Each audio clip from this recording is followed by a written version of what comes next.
Would you like to swing on a star, carry moonbeams home in a jar, and be better off than you are? Ba-ba-ba. Or would you rather be a pig? Well, a pig is an animal with dirt on his face. His shoes are a terrible disgrace. Bum, bum, bum. He makes loud noises when he chews his food. He's fat and lazy and extremely rude. But if you don't care a feather or a fig, ba-bum-bum, ba-bum-bum, you could grow up to be a pig. Or would you like to swing on a star, carry moonbeams home in a jar, and be better off than you are? Ba-bum-bum. Or would you rather be a mule?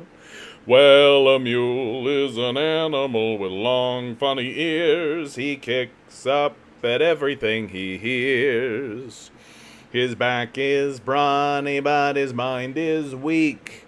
He's just plain stupid with a stubborn streak. So if you wanna grow up to be a fool, ba-ba-ba, you could grow up to be a mule. Or would you like to swing on a star, carry moonbeams home in a jar, and be better off than you are? Ba-ba-ba. Or would you rather be a fish? Well, a fish is an animal that swims in a brook. He can't write his name or read a book. To fool the people is his only thought. And though he's slippery, he still gets caught. So if that's the kind of life that you wish, banana, you could grow up to be a fish. Doo-doo. And though the monkeys are in the zoo, every day you'll see quite a few. So you see, it's all up to you. You could be better than you are. You could be swinging on a star. Bow, bow, bow, bow. Yeah. Yeah, that was fun. That was fun to open up that way. That guy, XD, Eric. Oh, goodness. Why are you freaking out, Eric? I hope you're doing well out there, my man. Gabriel, good to see you. Good to see you. I hope you all have had a beautiful, wonderful week. I have been getting to the gym and I am sore. My regular schedule has been blown up because my manager in the Capitalist Pursuit is on vacation and I have been touched to work more days than usual. And so I feel like that's all I've been doing with my life, is just dealing with the reality of being in this capitalist enterprise, getting myself organized. Hopefully, come their return, I'll get my time back and I'll begin building. I hope you guys are doing really beautifully out there. Today, I would like to start by reading an article that has got to be hilarious, right? This article has got to be hilarious. Why Karl Marx desperately needed Jordan Peterson's advice. That guy writes, second week of my program, loving my courses, instructors, and classmates. Feels fucking great. I'm so glad to hear that guy. I'm so glad to hear that. It's so nice when things start working out. We have a fellow by the name of Ronald McMahon over on Twitch. Hope you're doing well, Ronald. Hope you're doing well, Ronald. Poop Sound MP3, you got it. This is from the Foundation for Economic Education, which is a far-right libertarian outlet. If you're familiar with the hack propagandist Prax Ben, he's part of this organization. This is going to be, like, here's the big reason why I'm putting it forward, okay? Is that so that we can make fun of it, because I think that that's where we're at now. I think that we should just be making fun of these losers because they're dim-witted morons. But this is the best they've got. Like, that's the thing that I think we all need to understand, is that when we are reading these texts and reading these tracts that these people are writing, this is the best they've got. Jordan Peterson is the best they've got, right? So let's go ahead and find out, guys. Let's all find out. Let's find out why Karl Marx desperately needed Jordan Peterson's advice. Oh, Eric, yeah, left a knife bag, yeah, on the bus. Well, there is a lost and found, hopefully. Yeah, I hope the bus people find it. Hope it doesn't get claimed by somebody. That's tough, man. We've all lost stuff on the bus. I hope it materializes for you, man. More than anyone else in history, Karl Marx exemplified trying to fix the world while neglecting to clean one's own room first. Source required. For all you know, Karl Marx's room looked really spiffy. For all you know.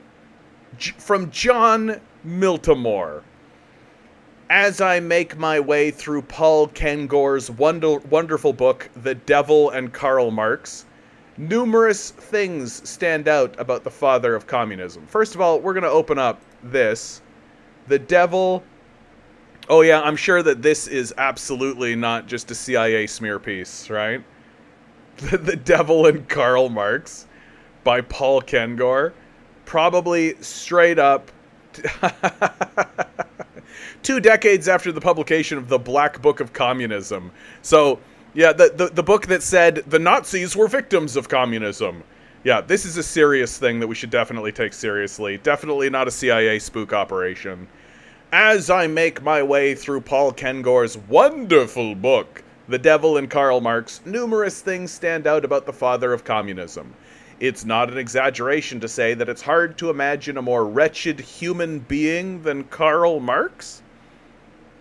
I guess when you have no imagination and when you're as dim-witted as this John Miltimore person, yeah, it would be hard to imagine a more wretched person than Karl Marx. You know, like Adolf Hitler, George W. Bush, Joe Biden. These are easy. Like, Karl Marx didn't commit a genocide against anybody. Karl Marx did not lead a military force in order to purge the Jews from Germany, for example. So if you're saying these kinds of things out loud, you have no intellectual credibility. You are a joke. And it's shocking that the Foundation for Economic Education would publish an article that makes this claim. Like, what are you, stupid? Imagine an editor reading this. It's not an exaggeration to say it's hard to imagine a more wretched human being than Karl Marx. And an editor reading that and going, yeah, that's great. Like, what are you fucking talking about, bud? What are you fucking talking about? It was almost as if all of the worst traits of humanity were bundled into this one spiteful man who then constructed a philosophy. I mean, it's a social science, but okay. I mean, you've already proven your illiteracy, so it's fine. Based on his own bitterness and self-loathing. Yes, the bitterness of wanting people to have housing and thinking that people should actually be paid for their work. Yes, the bitterness. He was lazy. The guy literally wrote, like, volumes, right? Like he wrote volume. Das Kapital is volumes, right? You don't write that if you're lazy. Like what's lazy is this analysis. But greedy. Always begging for money from families and friends who feared for his happiness and sanity. Friends and family being concerned about a family member as they write like an enormous economic tract, right? Like and like asking for money is now greed. Like saying like, hey, would you like to donate? Hey guys, like, share, subscribe. Make sure you hit the bells. Make sure you hit the whistles, right? If you'd like to donate to my Patreon, right, it's in the description. Please tell people I exist. I guess that makes me greedy, right? What a loser this guy is. Marx didn't seem to notice or care. They were simply a means to an end for him. Yikes. Yikes. He was so self-centered, one wonders if he was on the spectrum. So what if he is? Like, so what if he is? I mean, I know that your institution wants to purge people who have mental illnesses from the society, right? Like that's a Murray Rothbard position all the way, right? That they're subhuman. We need a final solution. We should cleanse them, right? Like that's a foundation for economic freedom position right there. Libertarianism all the way through, right? So trying to say that Karl Marx was on the spectrum is just a way to say that he should be rightfully purged as a subhuman, right? His lechery and drunkenness are well chronicled. Oh no, he enjoyed himself. But what really struck me is that Marx was a total slob. Here's how he was described in a Russian police report circa 1850.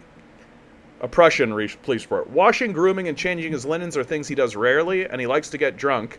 He has no fixed time for going to sleep or waking up. Everything is broken down. In a word, everything is topsy-turvy. To sit down becomes a thoroughly dangerous business. Oh no. Oh no, you guys. As someone of German ancestry, how much do we want to bet that this guy's grandparents were Nazis? How much do we want to bet? Huh? Who wants to bet?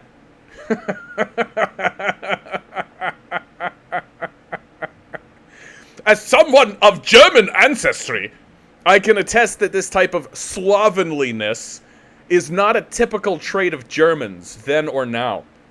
Germans tend to pride themselves on their cleanliness.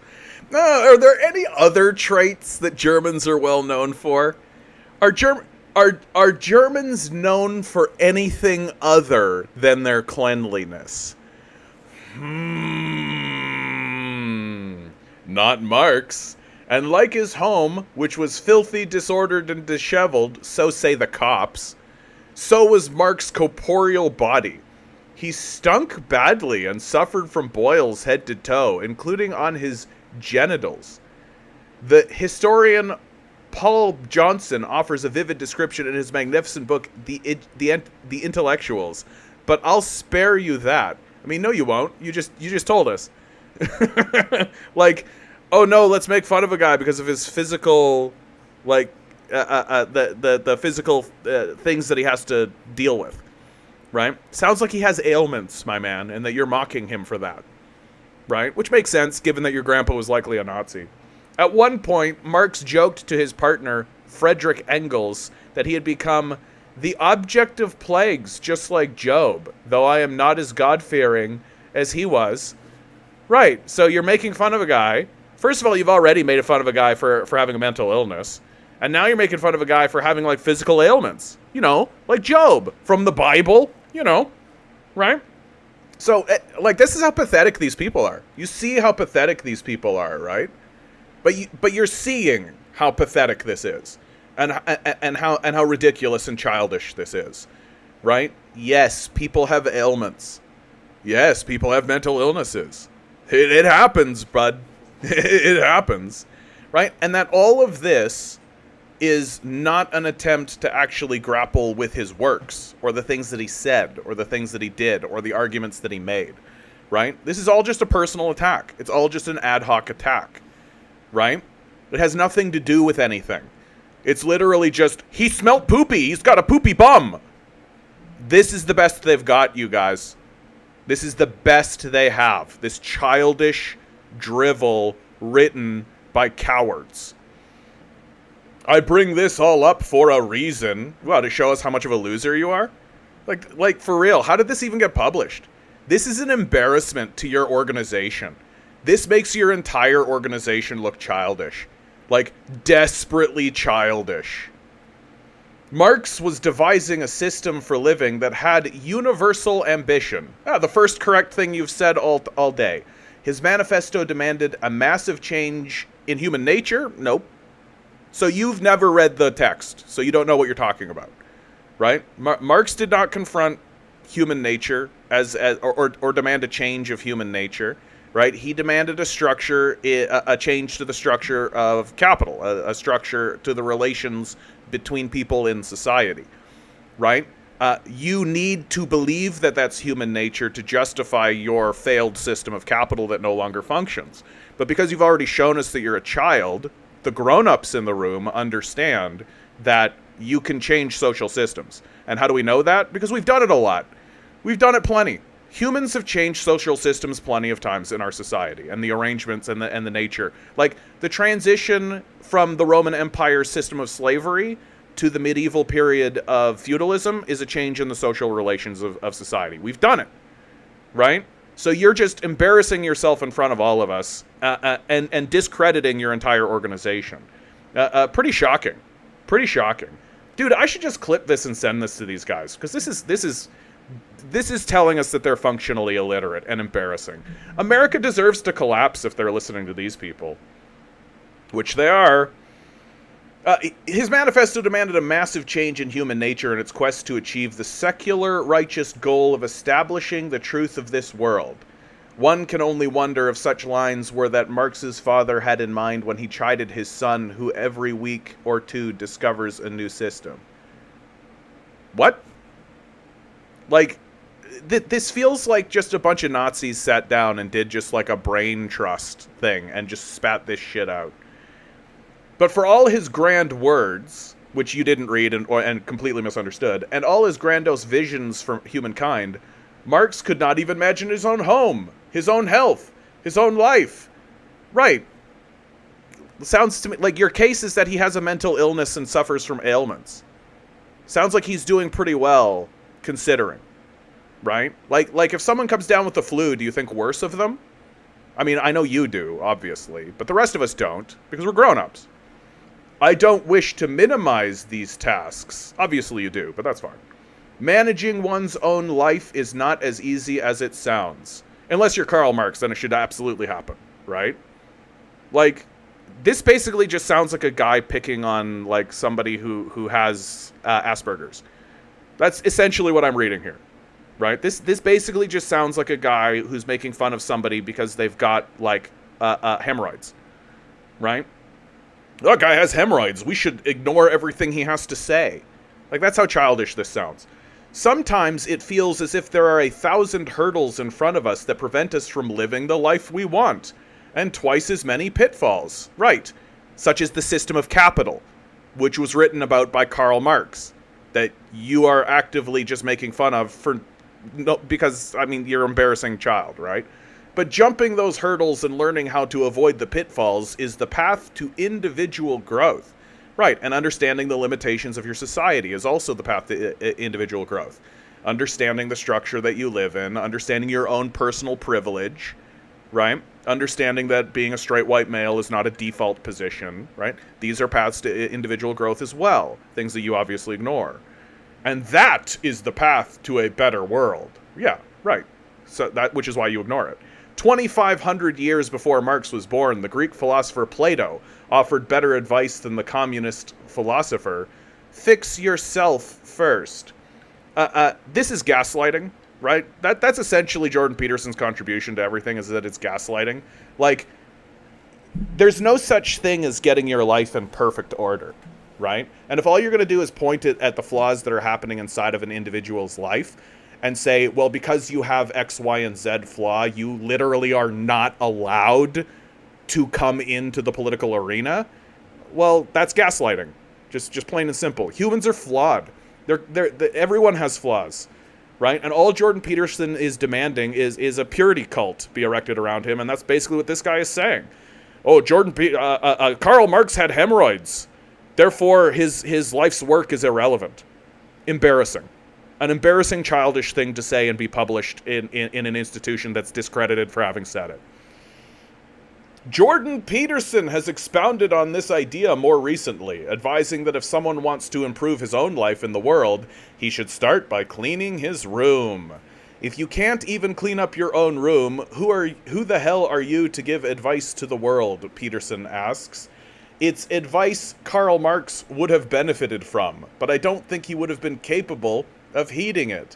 One of the things I noticed in Ken Gore's book is that Marx received a lot of good advice from people who loved him and worried about him. His father wrote a touching and prophetic letter, I love it, letter to his son telling him he worried about his ability to find happiness.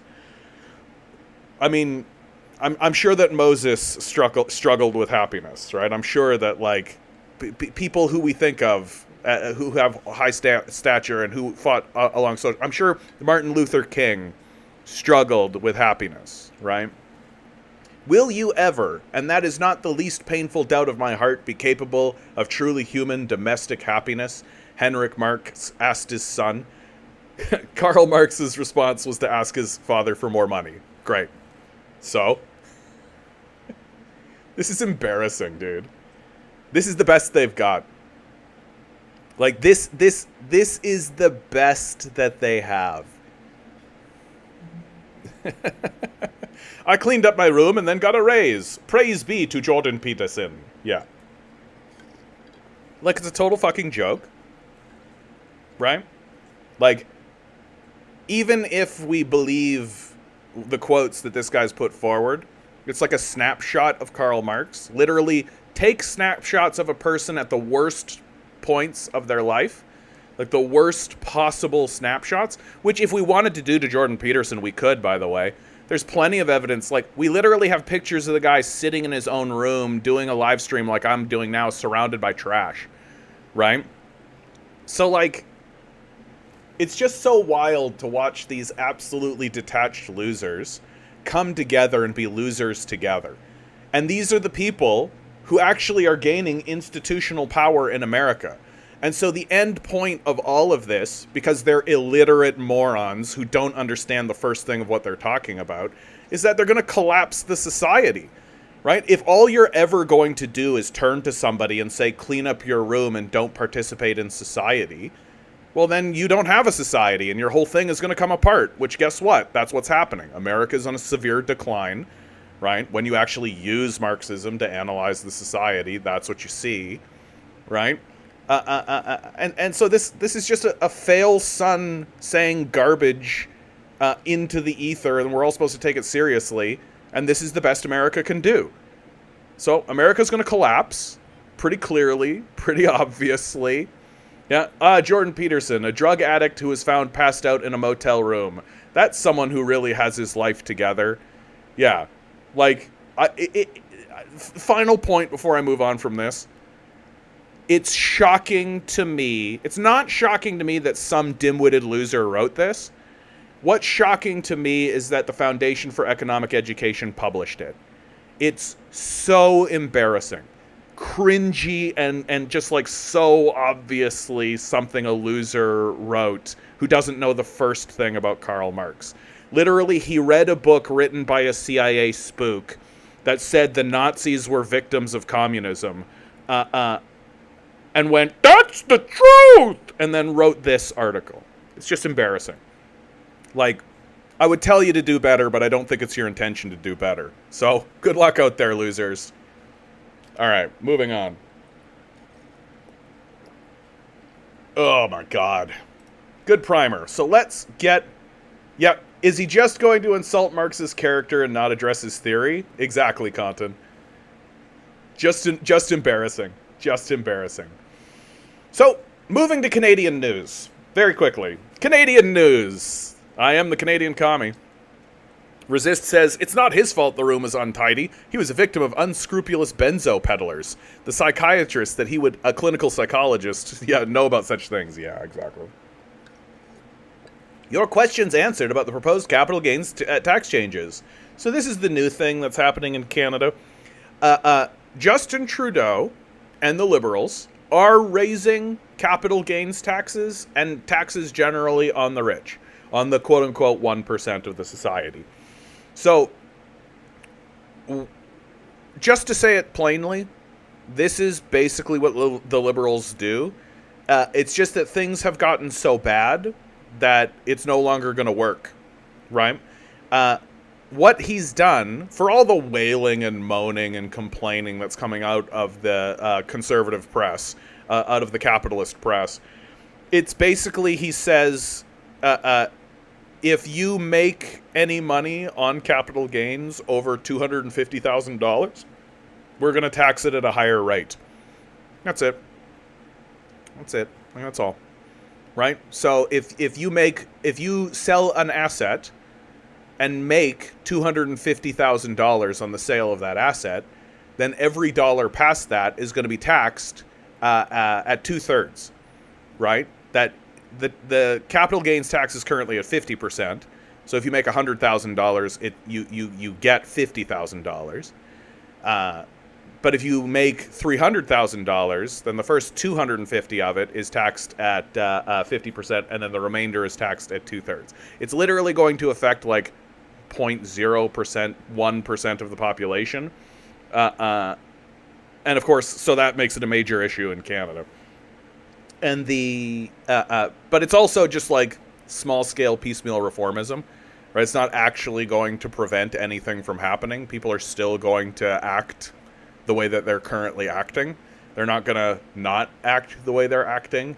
They're still going to hoard houses. They're still going to speculate on houses. They're still going to do that kind of stuff. And we're all just supposed to kind of go along with it because it's like, oh, it's a 0.2% increase over 10 years, right? So this is what's going on in Canada. The classic unserious nonsense. So you don't believe this will decrease investment? Why would it? What it might possibly decrease a tiny little bit is like buying an asset and flipping an asset. That's what it might decrease. But capital gains don't apply on long-term investments, right? Capital gains are for short-term investments, right? So if you buy a stock, right? It's for these situations where you're like a day trader and you buy a stock and then the stock goes to the moon. You buy a stock for $1 and then tomorrow it's $5,000. And so you turn around and sell it. So that is a part of capital gains, right? But if you buy a stock and then 30 years later sell the stock, nobody gives a shit. In fact, 2 years later, if you sell the stock, nobody gives a shit. There's no capital gains on that. So it's literally just for day trading stock exchanges. That's it. And like bonds and things like this. Yeah, and I think this is accurate. I think Ben is basically nailing it on the head. This capital gains thing is just a desperate ploy to regain all the support they've lost, just like everything in the budget. Yep. All they're doing, and they're not actually addressing the serious concerns that people are facing. That everything is still within this sphere of incentivization. Everything is just within this sphere of saying, we'll incentivize people to act X, Y, Z kind of way. When you have billions and billions of dollars, you're not getting incentivized off of doing anything. If it makes them a penny, they're going to do it, right? They will hoard 200 million houses and throw thousands of people into the streets if it makes them a dime. If it makes them a single penny, they will do it, right? Why wouldn't they? It's the whole point. And so this change is sure, it's going to make Canada a little bit of money. Sure, it's gonna it's gonna quote unquote balance the budget and do all that kind of stuff. But the system of capital is still intact and still in place, and the ownership class are still a bunch of psychopaths. So it's not going to affect anything. So your rent's not going to go down, right? Your mortgage isn't going to go down. None of that's going to happen. Mikhail, how much anyone want to bet JP literally pays the housekeeper to clean his rooms? Yeah, exactly. So. Unshockingly, conservatives crush Trudeau at fundraising with backing from business leaders. Capitalist leaders funding a far-right political campaign. Here's the guy that's definitely going to beat Trudeau. This is the guy that we should definitely be like, this guy's going to solve all our problems, for sure. Pierre Poilievre is definitely the solution to our problems. This guy's for sure our next prime minister. It's for sure going to happen. Canada's going to go through a period of pretty major austerity. The plan is really simple, right? Reduce benefits for workers, suppress wages, make everything worse for everybody, and then that will attract investment. That's the strategy, right? Like, that's the strategy. It's the stupidest idea one could imagine, but it's what they're going to do. Like, let's make things worse for everybody, and then the capitalists will give us money. Okay, bud. In good news, billionaire businessman Arthur Irving dead at 93. For those of you who don't know, the Irvings essentially own New Brunswick. If you work a job in New Brunswick, chances are good you're working for the Irvings. They are psychos and assholes. The only reason they're not on the same kind of scale as other pedophiles and nutty people is because they're like on the East Coast, right? Nobody really gives a shit about them. Nobody cares about New Brunswick, right? But they own it. And Arthur Irving is dead. So, a general improvement to the society. Less capitalists are good. And as this tends to go, right, Arthur Irving is one of the capitalists who, like, built the empire, right? We're now getting into the next generation of capitalists who were born in the empire and who were born in like, their father's shadow, right? People like Galen Weston. And what history has shown us of these people is that they are very dumb and very dim-witted, too stupid to understand how hated they are, too detached from reality to understand that everyone thinks they're a piece of shit, right? Like when Galen Weston stands up and says, well, I think Canadian consumers are misguided in their boycott, everybody looks at him and goes, you're a piece of shit, fuck off. Everybody. And he just doesn't understand it because he doesn't have to. Right? He's just a detached psychopathic billionaire, right? And so the same thing's going to happen with the Irvings, that the empire is going to pass down to the next generation, and they're just going to be detached losers who are going to have no principles, not understand anything about the businesses that they're running, and they're going to alienate everybody around them, and it's going to encourage a move to the left. So Arthur Irving dying is as good for communism as anything else in this country. Oh no, the economy. Oh no. This one's kind of personal for me. You guys don't know who Rex Murphy is. Rex Murphy was like a political commentator who was a fascist. And him being dead is good. Right? Like, he's one of these guys that looked at Jordan Peterson and said, you have something important to say to the youth of today. Bye-bye. Bye-bye, Rex. Say hi to the devil. And in no news to anybody, average Canadian rent has shot up 32% since pandemic low. So, that's Canadian news. Thus ends our Canadian section. Da da da da da da. Oh, Canada. So, yeah, this is what everybody said about Rex Murphy. Rex had quite the vocabulary, right? He really proved to everybody that if you are verbose and elocucious, you can con people into thinking that you're smart, right? Because that's all he was, is that he could weave a yarn. He understood how to tell a tale, right? You could really tell that he was used to being in bars, and that people would gather around while he would tell a story, right? But he was a dimwit, right? I know we're not supposed to speak ill of the dead, but Rex Murphy was a stupid man. Like, he just was. Like, his points were always, the ruling class is good, the patriarchy is good, hierarchies are good, you just need to shut your mouth and work harder.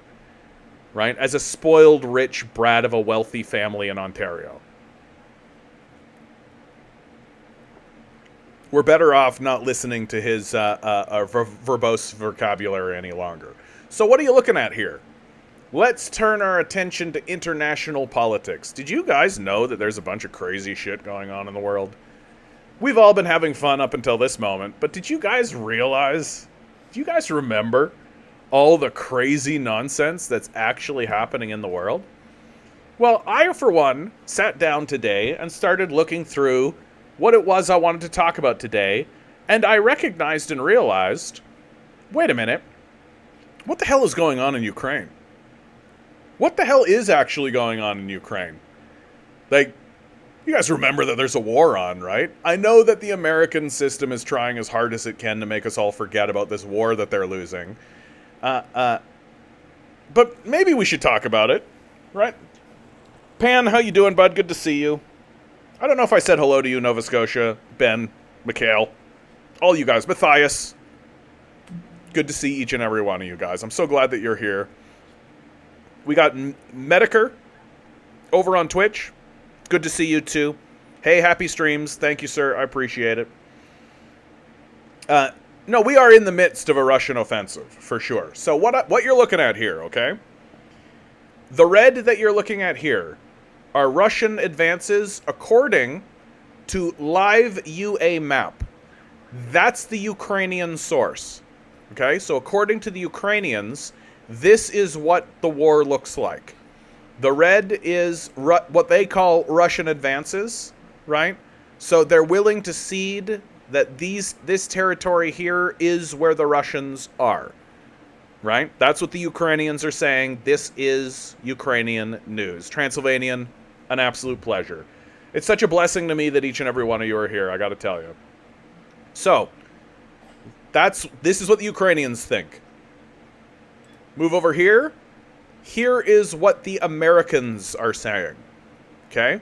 This is the, what's the exact, the Institute for the Study of War. The American Institute for the Study of War. So under Russian control is the deep red. So the Americans are willing to concede that this is the territory that the Russians control. And of course they call this pro-Russian separatist territory. Because they don't want to give any credit where any credit exists, right? So this is Russian, this is Russian, this is Russian, Russian, pro-Russian separatist territory. And then the pale red that you're seeing there are what they call Russian advances. So here's where the Russians are advancing. This is the territory that the Russians are moving into, according to the Americans, right? Yeah, the Kharkiv offensive is happening as we're talking, right? I'm looking at a 2022 map. What am I looking at? Ooh, as of March 16th. Oh my god, you're right. Oh my god, these maps do look outdated. Oh my goodness, how embarrassing for me. Oh, how embarrassing for me. How embarrassing for me. But this is May 24th. This is super embarrassing for me. Oh my god. I'm a professional, goddammit. I'm a professional, and I know exactly what I'm doing. Thank you for pointing that out, guys. I appreciate it. I don't want to be telling bad advice. Oh my god. I'm the greatest.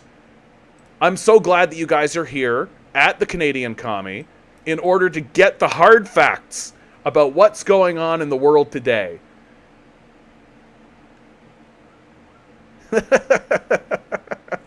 I was so entranced by this map. I was like, I looked down and I was like, oh my god, okay, well, what a great map. And they have 3 sources, right? This is what the Russians were saying. Oh, that's the most embarrassing thing. Not the most embarrassing thing I've done on the channel, but definitely embarrassing. God.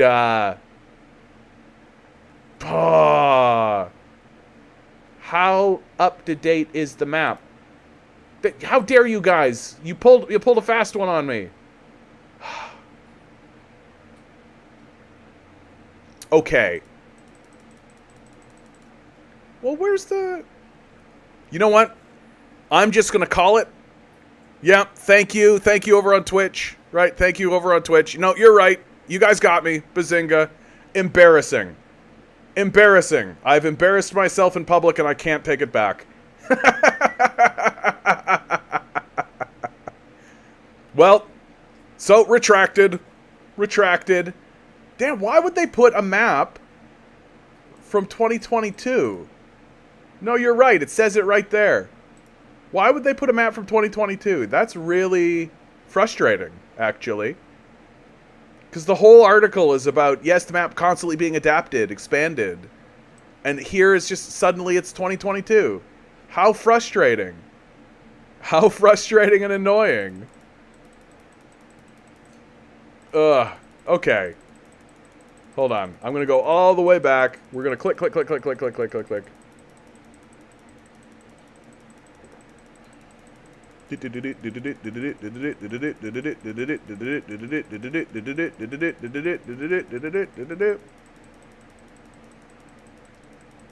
How frustrating, dude. Dude, this is great. This is great. Wah, wah, wah, wah, wah, wah, wah, wah, wah, wah, wah, wah. Okay. Beginning of the war. Oh, I just can't stop, Mikhail. I can't stop embarrassing myself. Clean my room, John. You're right, Long Defiant. You're right. I gotta clean my room up. You're absolutely right. That's the solution, Long Defiant. That's the solution. Clean up my room. Instead of doing these live streams, you're right. You're right. Jordan Peterson's right again. Oh my god. Another Jordan Peterson win. I am a human being. I am capable.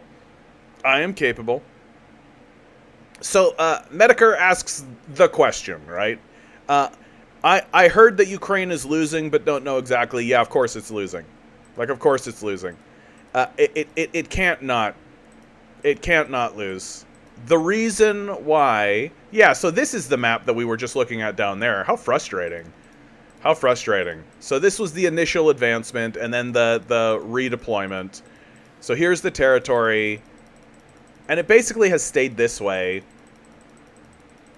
for most of the rest of the... If we pop over to today, pop, right? Why are they showing me... Okay, anyway.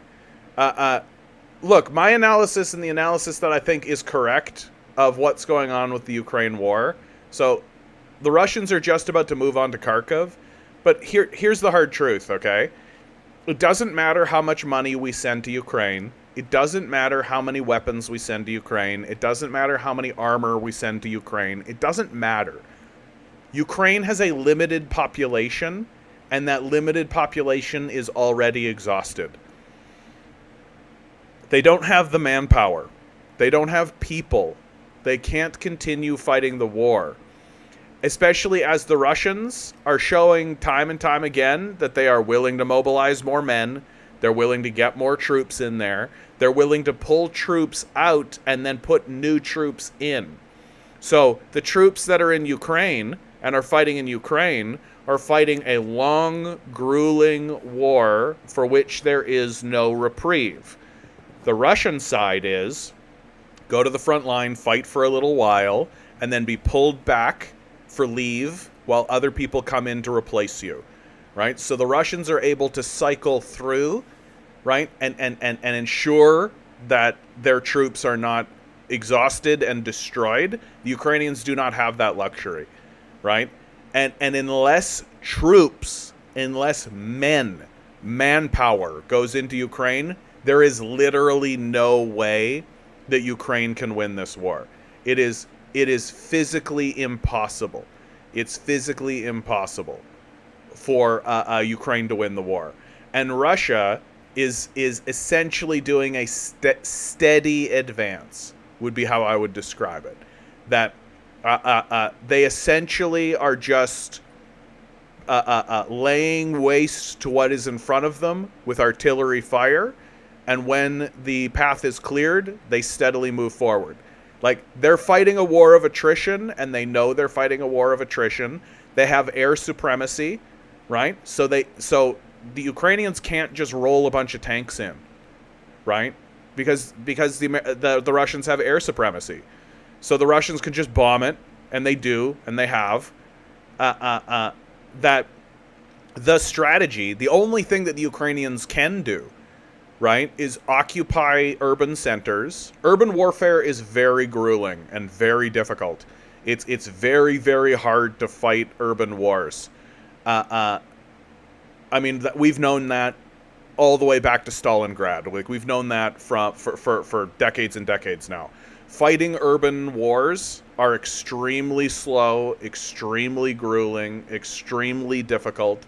It's extremely hard to root people out of urban settings, because urban settings are fortifications by their very definition, right? Every single structure is a fortification.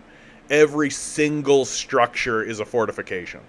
Like that's incredibly intense. And so when you're fighting in cities and you're fighting city warfare, you got to clear things out building by building, block by block.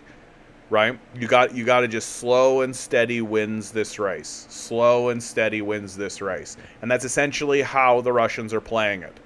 And they're not being hasty. They know they have the advantage. They know they've got the manpower advantage. They know they've got the production advantage. And so slow and steady wins the race. Slow and steady wins the race. I'd be very surprised to see the Russians make a hasty advance. I'd be very, very surprised to see a hasty advance. And really, I think that what Putin is hoping for is that there'll be an election or some kind of political thing will happen in Kiev, and that Zelensky will be ousted, and that somebody else will come in on the platform of negotiating peace. Which is, incidentally, usually how these things actually go, right? It's usually not the person who fought the war that negotiates the peace. And I think that's what Putin is hoping for. But the chances of Ukraine winning this conflict are zero. Exactly zero. Like, there isn't even a 0.01% chance, right? Like, it's just not on the table. For there to be victory in Ukraine, we would have to see an escalation in NATO and amongst the NATO powers on the scale of World War II. That's the type of mobilization we would have to see. And it's just not happening, right? It's just not happening, which is why the West no longer wants to discuss it. They want us to move on, and they don't want us to hear it. They don't want us to have discussions at all about it, right? So that's what's going on in Ukraine, near as I can tell. Old Star with another, always with the oddball questions, man. How do I feel about mineral water? Great. Drink mineral water. It's fine. I wonder if they're going to hit Odessa after they draw their reinforcements to the north. Yeah, who's to say? Like, I think that they're just, like, the wise decision, frankly, is to just advance along this line, right? Like, this is the Russian border. They've got fortifications and troops and all that kind of stuff here. Like, just advance along this border, right? You can easily resupply. You can easily get stuff into the border there. It's easy to control, right? They're just going to advance along that border towards Kiev, right? Like, that's Kiev.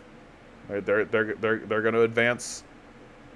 They're going to advance into Kiev, slow and steady, just encroach. Fighting, I don't think they'll ever go and fight in Kiev. I just don't think they'll ever do that. It's such a what a quagmire this would be, and like they don't want to go over here. They're not interested in fighting over here, right? And the people who are here don't want them there, so it'd just be a total disaster for them. Yeah, the media were saying Ukraine was winning. How is Ukraine winning? In what world is Ukraine winning? Right? We literally have Zelensky in a conversation with Macron saying that they're losing this thing. Right? Like it's I don't know what world you have to live in to look at this situation and think, oh yeah, it's the people who have lost enormous amounts of territory. Right? It's the people who have lost Crimea, who have lost the eastern border, right? Who have lost access to the Black Sea, right? Those people are winning. What are you talking about? Like, where's the offensive? Where? How? What's even the strategy? What's even the argument? What argument could you even put down to actually tell me that they're winning, right? Just saying they're winning doesn't mean anything. Yeah, and it is the verifiable body counts that make that possible. I don't know. When I see reports coming out of Kiev of people who are saying they're scared to go to the front line, people who don't want to be drafted, like they're drafting injured people, they're sending old men. Like it's just not a good scene, dude. Like it's not a good scene. I don't see how Ukraine wins. Like what's the argument even? Like and that's not rhetorical. Who here To the people who just pointed out to me that I was using a map from 2022 and embarrassing myself in front of all of you, haha. To all of those people, well, here's your chance to get another one over me. What's even the rational argument that Ukraine can win? I've never heard it. No one's actually given me a rational argument to how Ukraine actually wins this war. Yeah, Blinken went to Kiev and basically said that Ukraine won't hold elections until all Ukrainians can vote, i.e. when they get back all their territory, which is equivalent to never. Right, so that makes Zelensky a dictator, right? Like, that's what this is now. It's just going that way, man. I can't wait to see the Nazi salutes in Kiev's parliament. Ben writes, thoughts on Putin's competency? Like, that's a tough question, dude. That is a tough question, right? Like, Putin's competency regarding what? Like, regarding fighting war? Not the best, I think. Like, not super duper. Like, I don't think that Putin will be considered a brilliant military strategist. You know, I think that Putin, like, adequate? Is that a good word to use? Just adequate? Like, at the start of the war, like, where to even start with this? It's so obvious to me that Putin did not want to fight this war. Like, it's so clear to me that Putin was just like, I don't want to fight this thing, man. Why are we doing this? That he was constantly trying to negotiate some kind of deal. He was constantly trying to find a diplomatic solution to this. Even when he started the conflict, the way that he began the conflict was an effort to push people to diplomacy, right? He's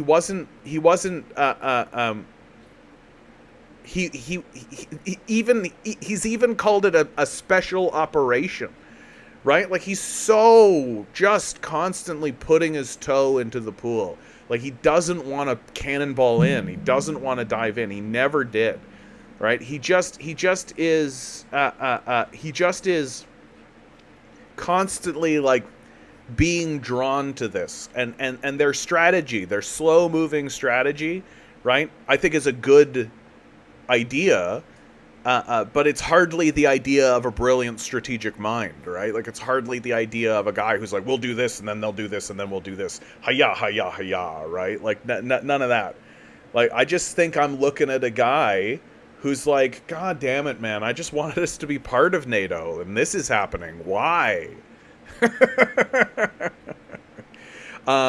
I think that where Putin's real competency lies is not in his military's strategic mind, not in his militarism, but in his willingness to how to phrase this? Like, when Putin entered office, he thought he was going to join the EU and NATO. That's what he thought was going to happen. And very steadily, he realized that that wasn't going to happen, and he had to make other arrangements. That's where his competency lays. That he didn't cling on to something that wasn't going to manifest. That he moved on, and he was able to pivot. That shows a kind of wisdom, right? That shows a competency, a governorship. Maybe that's what it is. That it's a competency of governorship. That he understood what was happening on the global stage, and so made arrangements for the betterment of his own society and to protect his own society. That in those kind of broader, grander terms, and in understanding himself and Russia in the context of history, and understanding who his new allies needed to be, and where he needed to go, and who he needed to talk to, and what arrangements he needed to make. I think he's very competent along those lines. That he's been a very competent leader along those lines. If I was living in Russia and I saw what Putin did, and I saw the pivots that he needed to make, I'd be very pleased. I'd be very impressed. I'm quite impressed with Putin for that. Right? That puts him well ahead of almost every Western leader since World War II. right? That sort of the understanding of needing to be flexible and the understanding of seeing where the wind is blowing. That's where I think his competency really is. But in terms of his military mind and his term like he doesn't want to be here. He's not. It's not his wheelhouse. He's not comfortable with it. He doesn't want to do it. His generals are not the greatest. I think he's shown on several occasions that he has underestimated the resolve of the Ukrainians from the beginning of the war. I think he underestimated the resolve of the West and the resolve of the Ukrainians. I think he thought that he was going to roll in there and everybody was going to go, whoa, whoa, whoa, we need to declare peace, which I think tells me that he was operating from a place of hope and that he wasn't actually operating from a place of the material reality of what was actually going on. I think that is a moment where Putin kind of showed us, and because I think of his unwillingness to engage in military warfare, I think that really showed, like, he didn't go into this zealously, right? Like, I think you'd be hard-pressed to show that that's the case. And so this entire time, he's been fighting a very steady, like, no major disasters, right? No major disasters. But it's just been slow, steady, a grinding forward movement, right? Be safe, right? Just slow, just methodical. And I think that the Russian people have gotten on board with that idea, and that he negotiated himself through this well. So that's a long-winded way of saying, in terms of his military prowess, fine. Adequate. No one's gonna be talking about his military acumen, right? But in terms of his governorship, I think that he is actually going to be considered a great Russian leader for his governorship and for his ability to govern. I think he's been a very astute governor.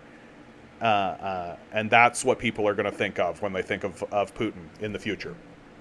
So, I love talking about this stuff, man. What are you guys even saying? Oh my god. Adika and Bakhmut really drives my point home. What was your point, dude? Yeah, these maps look outdated. Thanks, XD. Reminding me of my failures. EU Parliament elections are happening this summer, and the American election in November. Not insignificant, absolutely. Although, I don't think that we're going to see, like Trump is going to be more hawkish. Although Trump might just say, we need peace in Ukraine. Forget this. We need to resolve this. We've got more important things to do. Right? Personally, I would wait a few weeks before doing a big Ukraine update because interesting things are happening at the moment. It's true. The media was saying that Ukraine was winning. Yeah. There won't be elections in Ukraine. They're already supposed to have held them. They skipped them. Yeah. It's the unverifiable body counts. Yeah, Blinken. Yeah. Like, it's a fucking disaster in Ukraine. Mikhail writes, they're trying to force us to believe our own government's numbers or Russia's without justifiable, reliable data. Yeah, never believe anybody in war, right? That's why I was initially so attracted to that goddamn map. Because I saw it and I was like, oh, there's 3 sources here. Oh, great, 3 sources. They're going to show, they're all saying that it's the updated map. And we here at the Canadian Commie work hard to present up-to-date information. The USA sends $95 billion, more than half of this amount was for Ukraine. The mainstream media was saying that would help. How? Like, how? Right? Like, what I am really... I've been thinking... Jay, good to see you, bud. I've been thinking about this over and over again. Right now, there's a little hamster wheel that's going... And when I have my quiet moments, that hamster wheel spins. And what that hamster wheel is all about is it's all about the history of China, and it's all about how the Dengist period, the period when Deng Xiaoping came into power to the modern era, really proved that the Western theory of economics was wrong. And the Western theory of economics goes like this. Power emanates from financialization, the profit motive, the primacy of the dollar. That's where power emanates from. And we have seen, due to the transfer of the means of production, the capitalists were willing to transfer the means of production from the United States to China, right? In their pursuit of their economic theory, which was the primacy of the dollar and the primacy of the profit motive, right? Get rich, money, get as much money as possible. That's where real power emanates from. And this concept of economics and this concept has infected the whole of our society, where we don't really have a material analysis of how things actually go. Whereas the Chinese theory through that period was, no, power emanates from the means of production, right? Who controls the factories? Where are the factories? And we have seen through this period of time that the Chinese theory, the Marxist theory, was correct. And that the American theory of power doesn't work that way, right? You can send $1 trillion to Ukraine, right? You can take the entire GDP of the United States for 2,000 years and send it to Ukraine. It doesn't mean a goddamn thing. It doesn't mean a single good goddamn. Because true power emanates from the people and the people's ability to make stuff. And if you have $1 billion, if you have $1 trillion, if you have a Google quadrillion dollars, and you've got one man, I don't give a fuck. I don't care. You have no power. You have no power at all. Right? If you have 100 million men and you have no money, you are more powerful than one man with $100 trillion. It's just true. And so it doesn't matter how much money they send. It doesn't matter how much equipment they send. Ukraine doesn't have the manpower to use it. Medekar says Putin will beat Stalin's longest-serving leader record. That's sad. Is it? I don't really see it as sad. Like, it's kind of an inevitability, honestly. And in my view, really shows Putin's, as I was saying earlier, Putin's astuteness as a governor, right? His political wherewithal and his political abilities, right? Like, you can say what you want about Putin, but like, he's not a bad politician. Like, he knows how to do politics, right? He understands how to maintain his position. Like, it's very impressive. He's a very impressive leader. Generally, I think. Certainly more impressive than the leadership in the United States for the last 40 years. Like, just a bunch of dead weight running on bad theories and bad ideas of how to govern and what's good for the American people.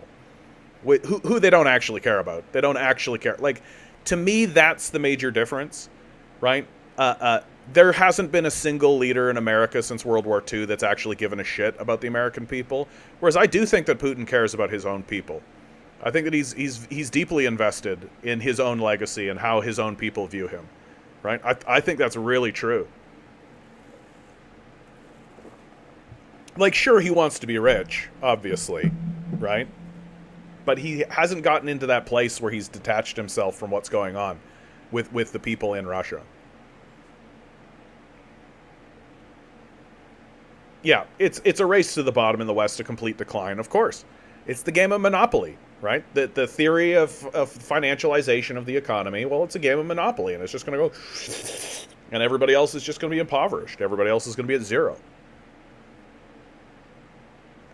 Jay, good to see you. Dude, Transylvanian, I think you've been doing more reading on this than I have, dude. I should just have you on. You can just tell everybody what's going on.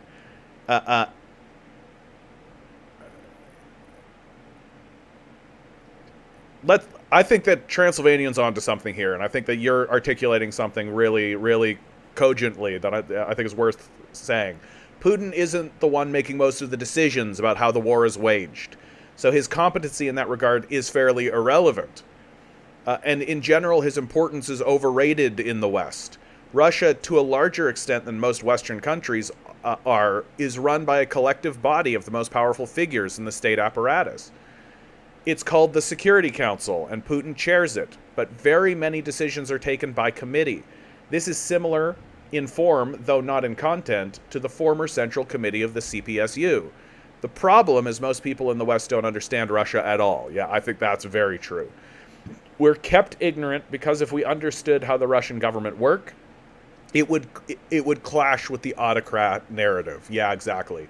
I actually think the worst thing that happened in the West is that we refused to understand the political systems of Russia and China and other countries, obviously, but Russia and China certainly.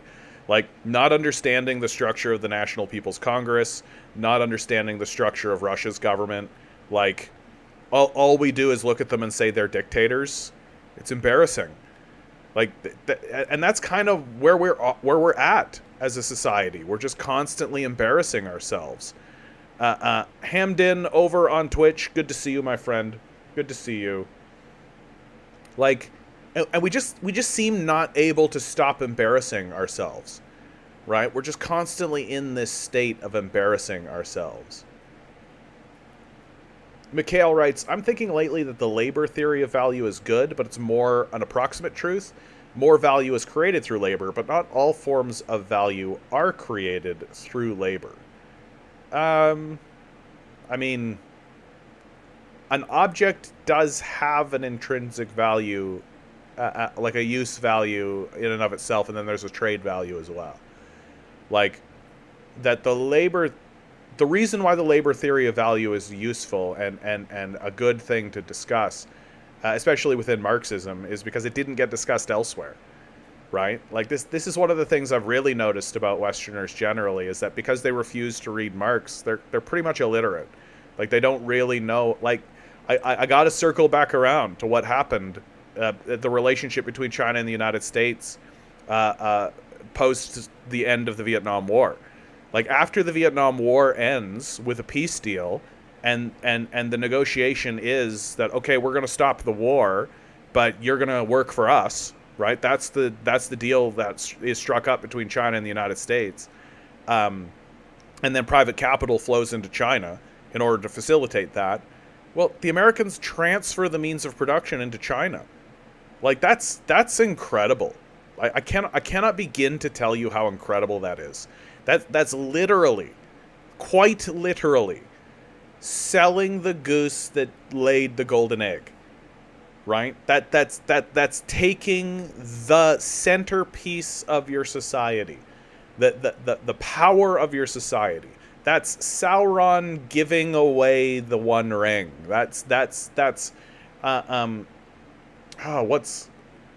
What's a good example of someone who had like a powerful amulet or some kind of power, right? And just handing it off. It's an incredible thing that happened. It's an incredible thing that happened.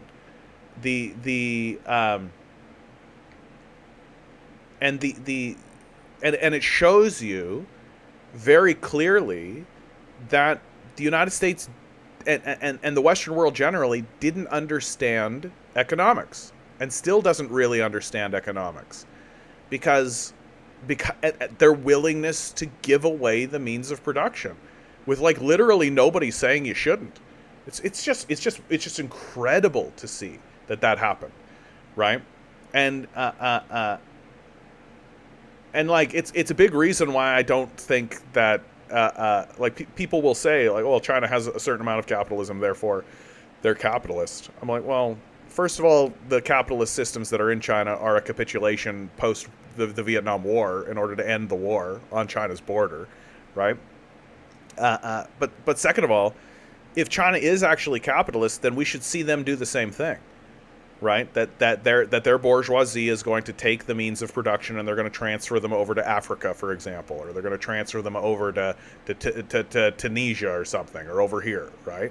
In the pursuit of higher profits. But that's not the theory that the Chinese are running with. The Chinese aren't running on a financialization theory, right? They understand that assets, the means of production, being able to create things, that's very important. It's very, very important. So you guys are going to hear me talk about that relationship a lot because I've been thinking about it a lot. Boy, have I been thinking. I literally would be walking down the street talking to myself about it. It's ridiculous. I need to make a video is what I need to do. I even wrote a script. Just need to do it. Mikhail Johnson, some value is created through psychology, like the marginal utility theory of value. The diamonds and water paradox kind of sum it up. When we fall in love, the value of who we love increases. Not so much labor, but through subjectivity. The diamond water paradox is the contradiction that although water is more useful than diamonds for survival, diamonds have a higher price in the market. It's just like illusionary. It's just like illusionary, right? Like that's the reason why people advertise, right? Propaganda works. You can inflate the value of the object in the mind of the beholder, but that doesn't actually increase its actual value, you know? Like it's just kind of a trick. It's a con man's game. The paradox is explained by the concept of marginal benefit, which means that consumers are not choosing between all of the diamonds or water in the world, but between an additional unit of each good. Therefore, the price of a good reflects its scarcity and marginal utility, not its total utility. Yeah, people can be convinced that something is really useful and that it'll really affect their lives when it doesn't, right? And that it really matters. It works because value is in our heads as much as it is not. Yeah, like I mean, people worship gods, right? Like the human mind is a complex place, but the Marxist position is that while that exists, and while humans have a tendency to arbitrarily increase the value of the thing, that doesn't actually mean the value that thing is worth that price, right? Like, Adam Smith famously said, everything is worth what its purchaser will pay for it, right? So under those conditions, the value of an object is basically based on what the buyer is willing to buy it for, and that nothing has an intrinsic value, right? There's no such thing as an intrinsic value. That value is not, that there is no such thing as value. Right? One thing is not more valuable than another because the only thing that ascribes value is the person that's willing to buy it. And whereas I think Marxists would say no, certain things are more valuable than others. If a person spends their life working on something, right, they're not going to be willing to part with it because of the amount of labor that they've put into the thing that they've done, right? And I do think that this concept or this theory is another one of these capitalist ideas of financialization, right? That profit matters more than the actual asset or the actual item itself.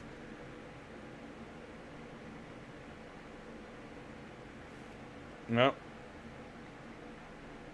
Any recommendations for books on Russian? Oh yeah, too broad of a subject. Yeah, a lot of books that were good once are likely to be outdated now because Russia has changed a lot in the last 20 years. Yeah, that's the truth. Yeah, there's a lot of... and Western sources are very tough because of their anti-Russian bias, right? So you got to be pretty particular. I can tell you some good books about, like, if you want to read about Stalin, for example, The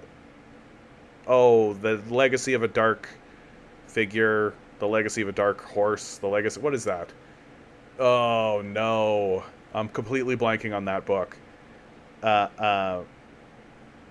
Yeah, breaking out of the Western and especially Anglophone media bubble is the most important thing you can do to increase your understanding of the world. Yeah, just stop listening to...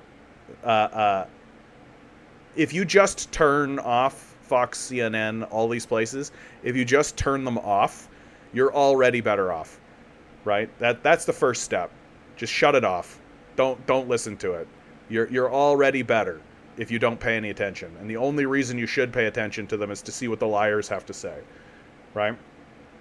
Uh, and I mean, that's the reason why I have a job, right? Like, it's the reason why I do this, and the reason why I can make a little bit of a go of this is that taking all of these disparate pieces of information, right? There isn't actually anybody who's attempting to take all of these disparate pieces of information and put them together into a narrative and put it in front of you, right? There are some academics in institutions that can do this for like the past, right? So we'll tell you stories about what happened 100 years ago, right? But to have that unfolding in front of you in real time, nobody's doing that, right? Nobody's doing that. And so it's kind of been left to people like me, right? And there's guys like Danny Haifong, and there's people around that are trying to do it, but like nobody does this, where they take all of this kind of disparate information coming from all these disparate sources and then put together a cohesive narrative that makes any goddamn sense at all, right? Like it certainly isn't happening on CNN or Fox, right? It's certainly not happening in the New York Times, right? So that's the hole that they've left for people like me. That's the hole they've left for me. Okay, guys, hold on. I gotta use the washroom. 1 second. I should not have drunk as much water as I did. Give me 1 moment.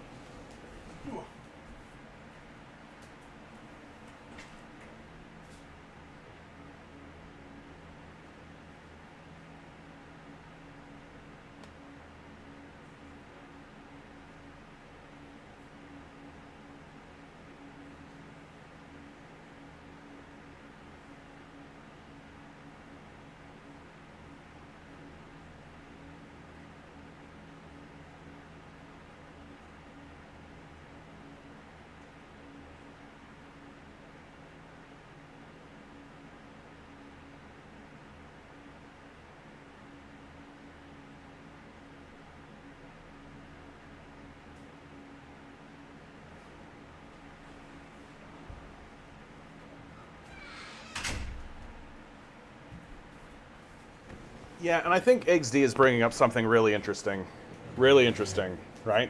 There's it's not even turning off mainstream media, listening to any non-Westerner speak at all, almost like night and day. Yeah, because non-Westerners. My dog wants to be involved. Hold on. Woof, woof, woof, woof. How you doing, Blindy? How you doing, Blindy?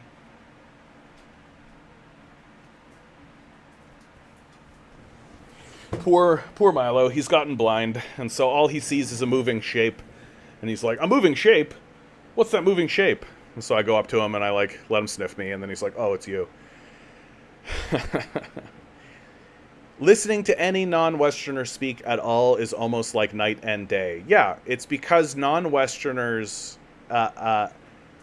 like, Westerners are constantly in a state of apologetics. Right? They're constantly in a state of justifying, and they're constantly in a state of believing that what they're doing is for the greater good. That you might find a Westerner who is willing to say, okay, yeah, that was bad, but we were trying to do good, and maybe we made a mistake. They say that explicitly about Iraq. They say that constantly. Oh, yes, you're right. Iraq was just a blunder. We shouldn't have done it. Our bad. Oopsie-doo. Right? People outside of the Western world understand that wasn't a fucking blunder. That America is a ruthless great power. It's going in there and it's murdering people for blood and oil, and to increase the wealth of the arms dealerships and the people who have taken over the American system. Right? It's not... it wasn't a mistake. Right? Like... You have to kind of have a gullible mind at this point, or you have to have that kind of childlike desire to look at your own country and say, my country is good. Just like, you say your dad is a superhero, right? Your dad can do no wrong. My dad can beat up your dad. You kind of have to live in that space to be able to think the way that Westerners think about their country anymore. Like, it's pretty wild that people can look at what's going on in the United States political sphere with the conversations that are happening between Biden, but between the Democrats and the Republicans, and Biden and Trump generally, and see that enormous dysfunction. There's obviously something's gone fucky, right? Obviously, anybody want to try to make the case that what's going on in America is normal, right? That what's happening in America is stable, right? Like, if you're looking at America from the Russian perspective, you're like, that place is bonkers. If you're looking at it from the Chinese perspective, America's bonkers. It's lost its mind. Clearly this has lost its mind, right? And people, even in the United States, are like, oh yeah, things are getting crazy up there, right? But suddenly, all of a sudden, when America goes and does things abroad, it's all normal and rational, and it's all for the good. It's all for the good of the world. The rest of the world doesn't see that.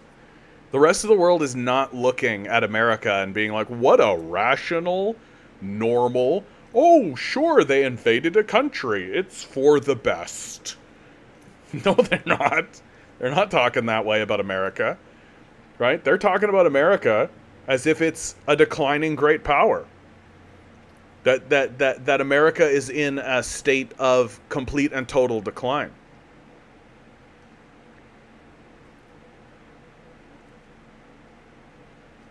The language barriers are the main, yet learning curves.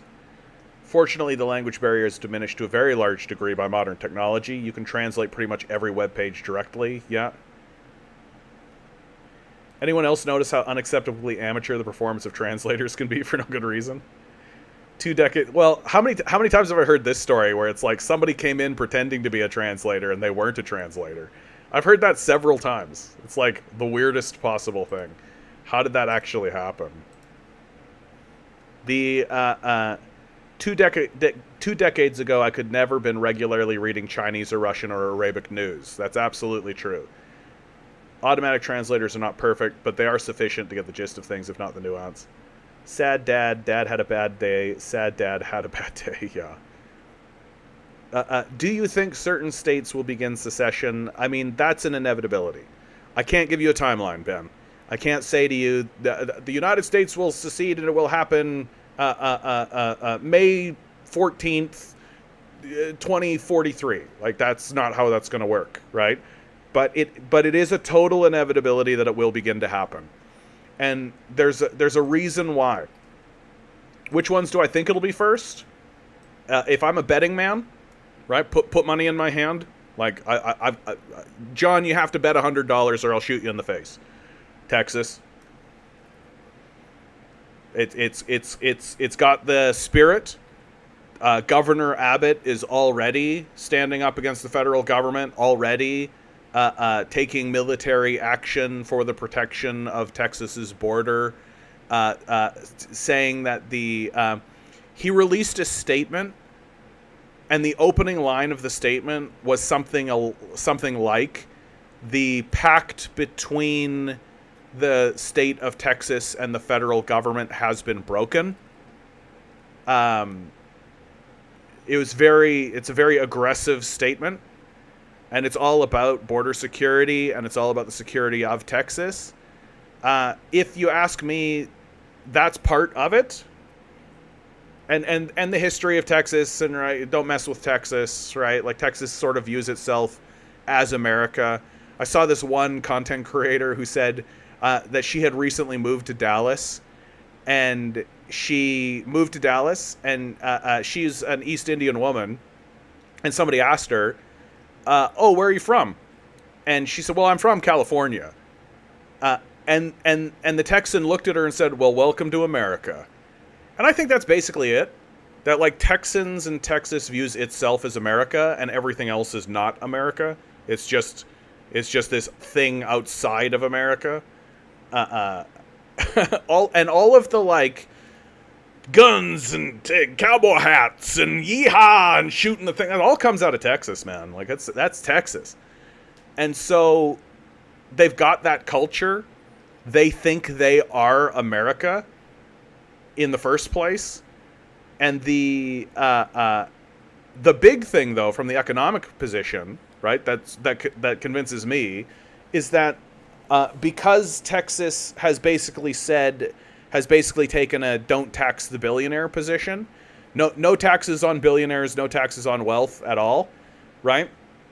Well, that's where all the wealth went, right? All the capitalists. Elon Musk is in Texas. Joe Rogan is in Texas, right? There's all of this wealth that was gathered out of the neoliberal period and out of the exploitation of the workers throughout the United States has coalesced, and it's gathering in Texas, right? So Texas is where all these billionaires are going. Well, Joe Biden is already talking about raising taxes. They're already talking about doing capital gains taxes. They're already talking about doing all this kind of stuff. And the billionaires are going to say, no, thank you. We're not interested in that. And it's not going to be like a hop, skip, and a jump to the billionaires looking at the workers and saying, hey, do you want to stop paying federal taxes? You know that line that comes out of your paycheck that's being used to kill Palestinian babies? Do you not want to pay that? Right? So now the next question is, will the leadership of Texas be willing to fight a secessionist war? Because the federal government is not going to just let Texas secede, right? It's not just going to go, oh, Texas is seceding, bibbidi-bobbidi-boo, well, bye, Texas. It's not how it's going to work, right? They are absolutely going to fight a secessionist war.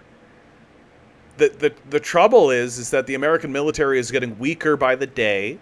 They're having a major recruitment crisis. They're having a major recruitment problem. They can't do a draft. And Texas militias are getting stronger. And so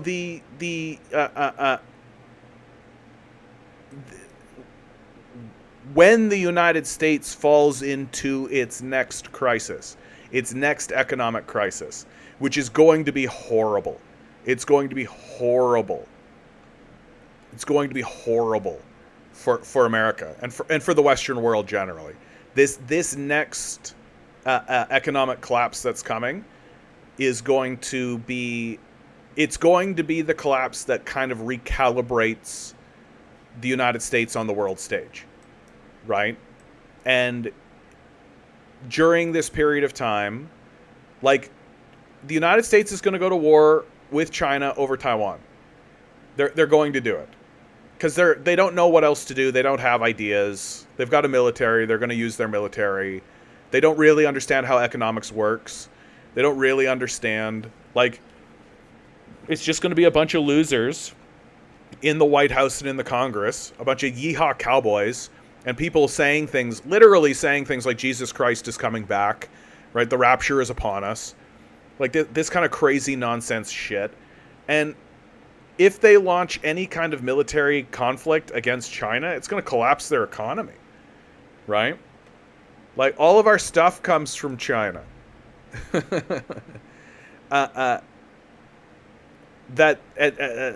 So inflation is just going to spike up, right? It has to. They've done nothing to prevent this from happening. Like, and what we're looking at is a period of extraction and abandonment, right? That it's about extracting wealth out of the people, out of the society, and then erecting new structures like Jeffrey Epstein's pedophile island, right? Like these, or building a big underground bunker in Hawaii or something, right? It's about the rich protecting themselves and creating systems for themselves while abandoning the rest of us. Like, you can't have a federated system this way. There's no cohesion. There's no unity. And frankly, from the perspective of just empires' decline, right? Like, empires, when they fall into decline, they break up. That's it. The federal government loses administrative power. The states that they are governing over or have jurisdiction over begin to see them as burdensome, cumbersome, pointless, wasteful. Why are we sending resources to the federal government? Why are Americans sending resources to the federal government? And so I'm more or less of the opinion that it's just going to take like another major crisis, which America is rife for. Like, America is well known for its crises, for its internal crises, because it's a capitalist system, and capitalism is a boom-bust cycle, right? It's in a state of perpetual crises. And this next one is going to be absolutely a firestorm. Like, it's going to be really, really bad. And because it's already like a highly impoverished society that's already on the precipice. And so a major crisis is just going to tip it right over. And like, maybe they'll be able to hobble along through that one. But if they have a war with China, like if they have a conflict with China or Russia, like, it's going to recalibrate things. Because right now the relationship between China and the United States is that relationship that existed post-Vietnam War. That the Americans went over to the Chinese border, right? Bombed the shit out of Vietnam, Laos, and Cambodia. Just this whole situation in North and South Korea happened during that period of time. And they got concessions from China to allow foreign capital into China. And so that relationship, right, that trade relationship between the United States and China, that's basically what's been going on ever since. Well, the United States is starting to see that this relationship is no longer working for the United States, because the United States theory of the center of its economy, the primacy of the dollar, is wrong. That you can't base a civilization off of the primacy of your dollar or off of financialization. You just can't, right? Dollars aren't real. If you can print it, then you can't base anything off of it, right? Like, money isn't real. It's not a tangible thing. Not really. Like, you can coin money, right? And then say that it's real, but it's not, right? Money is just like an idea. It's just a thought. Production is real. Factories are real. Growing food is real, right? Manufacturing is real. Those are real things. And so, America doesn't have a solution for this. America doesn't have a solution for China.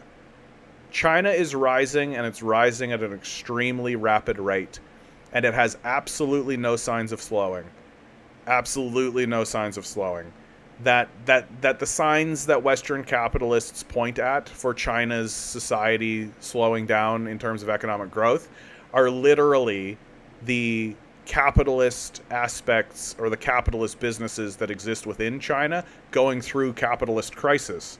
The way that capitalism goes through capitalist crisis.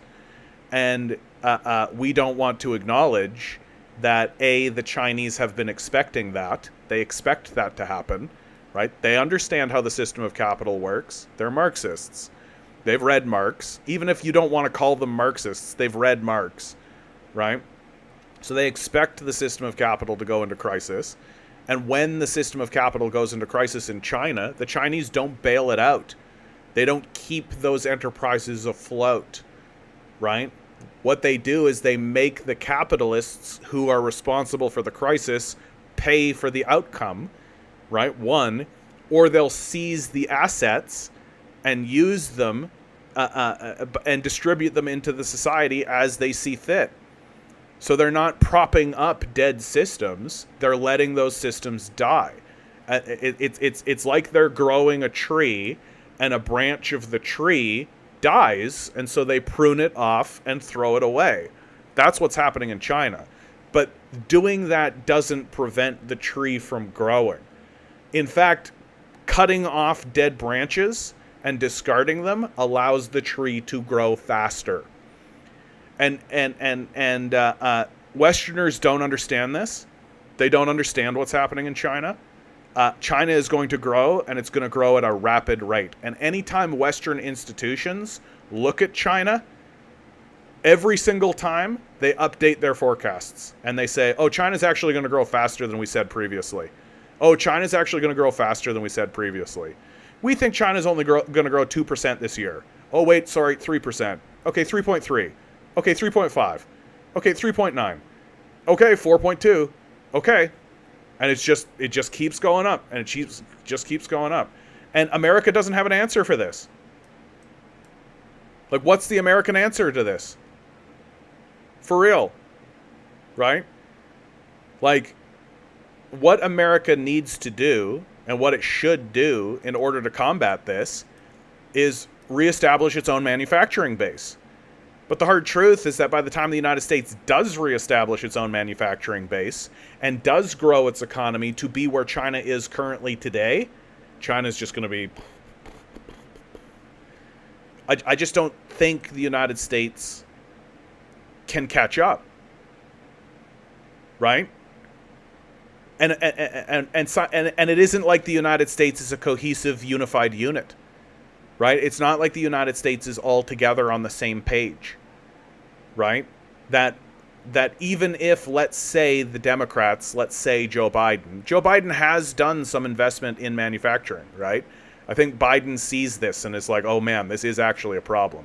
Well, it's not like the Republicans are like, yeehaw, gung-ho, let's go, right?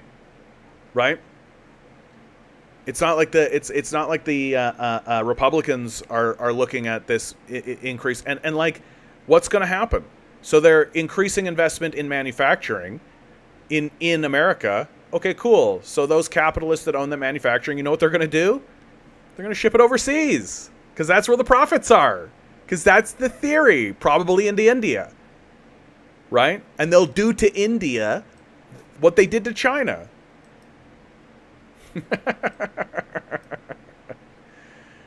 And so the United States only has one solution, which is war. It's the only solution they have. It's all they've got. They wrote a document called the Pentagon, the Rand Corporation, wrote a document called Thinking Through the Unthinkable, War with China, where they explicitly said our policy is to destroy Chinese shipping trade, to destroy the Chinese Navy, basically, and to exchange American blood for gold, essentially, with the idea that this will set China back. And we'll be able to maintain primacy over China because of this setback. Well, now China has built the Belt and Road Initiative. In a period of 10 years, they built 200,000 kilometers of high-speed rail. We don't even have a scrap of high-speed rail. We don't even have plans for high-speed rail. And China's built into Iran. It's built over into Russia and into Belarus, right? Into Europe, right? I make the argument that a big reason why the Americans move forward with this is to disrupt the Belt and Road Initiative and its path through Minsk, right? There's a rail that runs from Moscow to Minsk, and then Minsk to Warsaw, and then Warsaw to Berlin, and then Berlin to Paris, right? That's a significant problem for the Americans, right? So they caused a war here to create a rift between Russia and Europe in order to break the Belt and Road Initiative, so that Chinese goods could not so easily get in through the Belt and Road Initiative, so that when they enact their policy, right, thinking through the unthinkable, and destroy Chinese trade, the Chinese won't have an effective way to get trade into Europe, and then Europe will stay on the United States side and be the United States buddy and won't tilt towards China. That's the thought. That's the theory. That's the idea. It's a bad theory. It's a bad idea. It's a bad concept, and it's not going to work.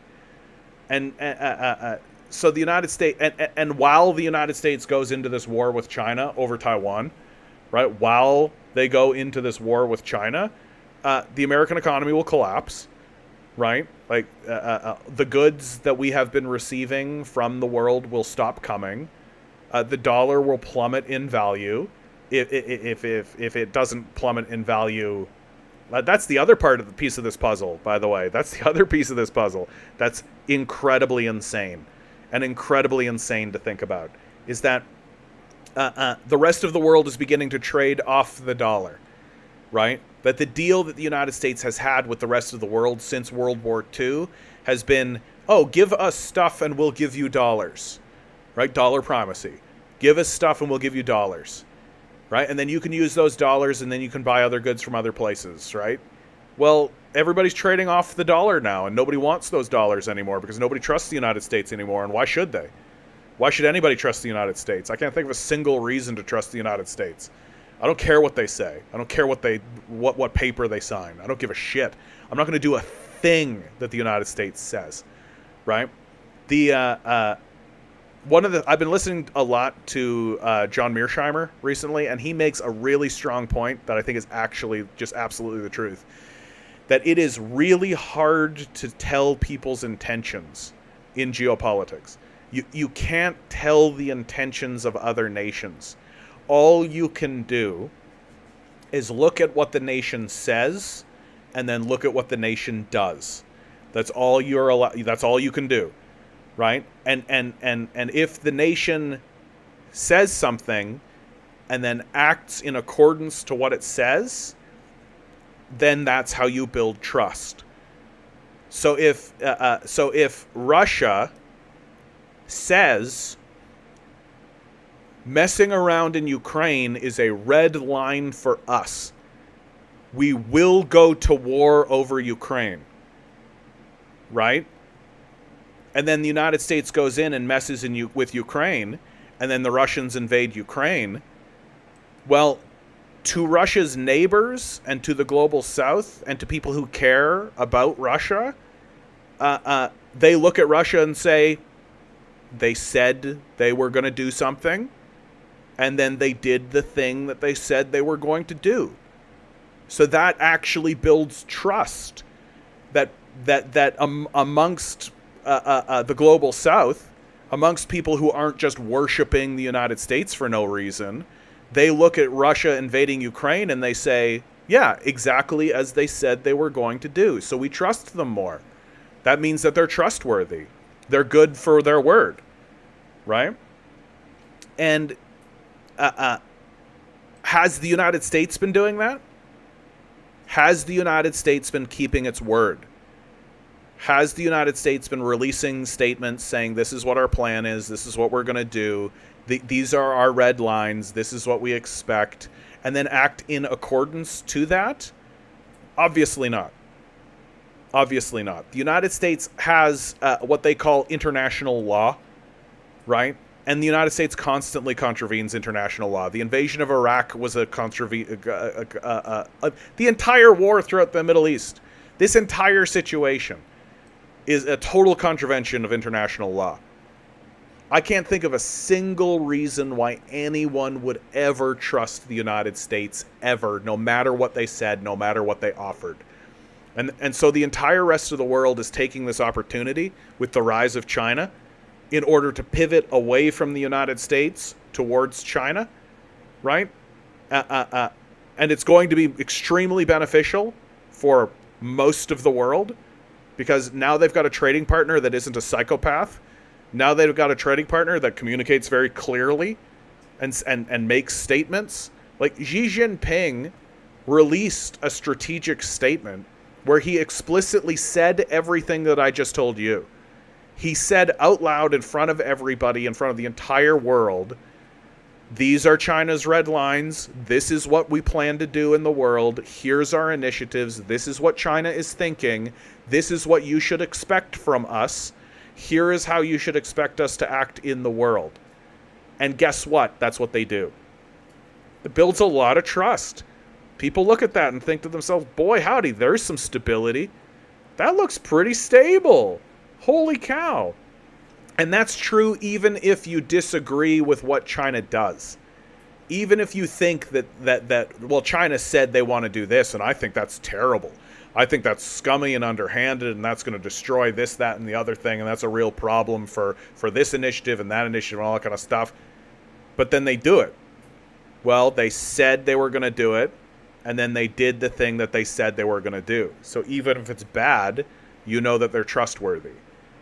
So and the United States has given up that luxury. You can't trust what they say. That's the thing that's killing the United States more than anything else. And that flows from the United States, and this is where it gets hard, right? This is where it gets really difficult for the West, and this is where it gets really difficult for Westerners. That flows from the nationalistic idea of supremacy, that we're the greatest country in the world. Therefore, we should send our ideas into the world by force, right? We're going to liberate them, right? We're going to send freedom abroad, right? We're going to make everybody a liberal democracy, and it's creating a lot of problems. It's creating a lot of problems, and it's all flowing from a frankly racist and xenophobic idea that white Westerners are superior. And I mean, I think the United States is going to have to go through a period of deep humiliation. Like, it's going to have to experience its own century of humiliation in order to find any amount of humility and realize, okay, governing is hard. Governing is difficult. It's difficult to have a society. It's difficult to have a country. It's difficult to have large bodies of people organized and acting in unity. And there are things that you can do in order to do that. It's going to take them a long time, and it's going to be a long road. And I would be surprised if they managed it, frankly. Like, you just take a look at Europe and the state Europe is still currently in. Like, Europe's been trying this EU thing, and it's kind of a new initiative for them, and it doesn't look like it's going to go so well. And the United States, basically, the way the United States is formulated right now is essentially just the final formation of a colonial monster, right?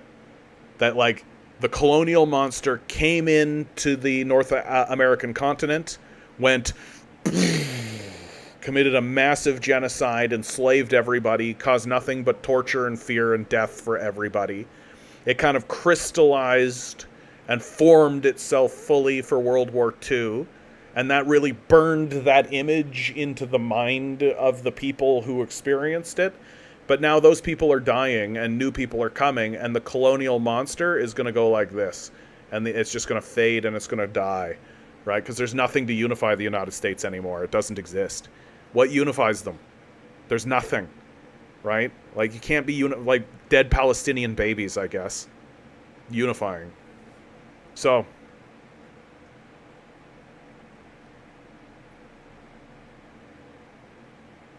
about Ben writes about Texas, I think they see California as being too liberal and not American enough. For sure. No, for sure that's true. Right? Incidentally, California would be my second choice for secession. If I had to choose between, like, if you said, okay, Texas off the table, you can't do Texas. Okay, cool, California. That would be my second choice. Because California's path is not dissimilar in terms of the economics. Like, all the rich people are going to say we don't want to pay taxes to the federal government anymore. But California is also like the third largest economy on the continent by itself, right? And it is more and more seeing the federal government as a major nuisance. Like, it's just a major nuisance. California is trying to do trade with China. California is really trying to get things done in its country, right? Like, in its state, I should say. But I mean country, soon enough. There are people in California, and it's not insignificant in California, that are looking at issues like climate change, right? That they're taking a look at stories, like this, Fort McMurray under evacuation alert due to out of control wildfire nearby, right? Wildfire season's upon us, it's coming. They're taking a look at that shit, and they're going, that's a problem, dude. They're taking a look at the water levels in decline in the area. California itself is experiencing declines in its water table and declines in its usable water. It's experiencing serious things, and its leadership is trying to deal with it. One of the methods that it is using in order to try to deal with it is to pivot its power grid into a renewable resource power grid. It's trying to do that. And so it's buying a lot of solar panels. Where is it buying its solar panels from? From the only country that's actually producing them. Right? And then what happens? Donald Trump gets into power, slaps a 40% tariff on it. Well, Bob's your uncle, you're fucked. Tough shit. Now it's more expensive to use solar energy. Now it's more expensive to go solar. Guess we're going coal. Right? Which was the strategy. That's a big fucking problem. Like, it's a big problem. Right? And I haven't even begun to discuss what happens when the water table comes up. Right? If the waters come up, like, go over here, take a look at New York. Like, Manhattan, Long Island is fucked. Water goes up, Long Island's over. Like, New York becomes a ruin. Like, climate change is going to turn New York into a ruin. Absolutely.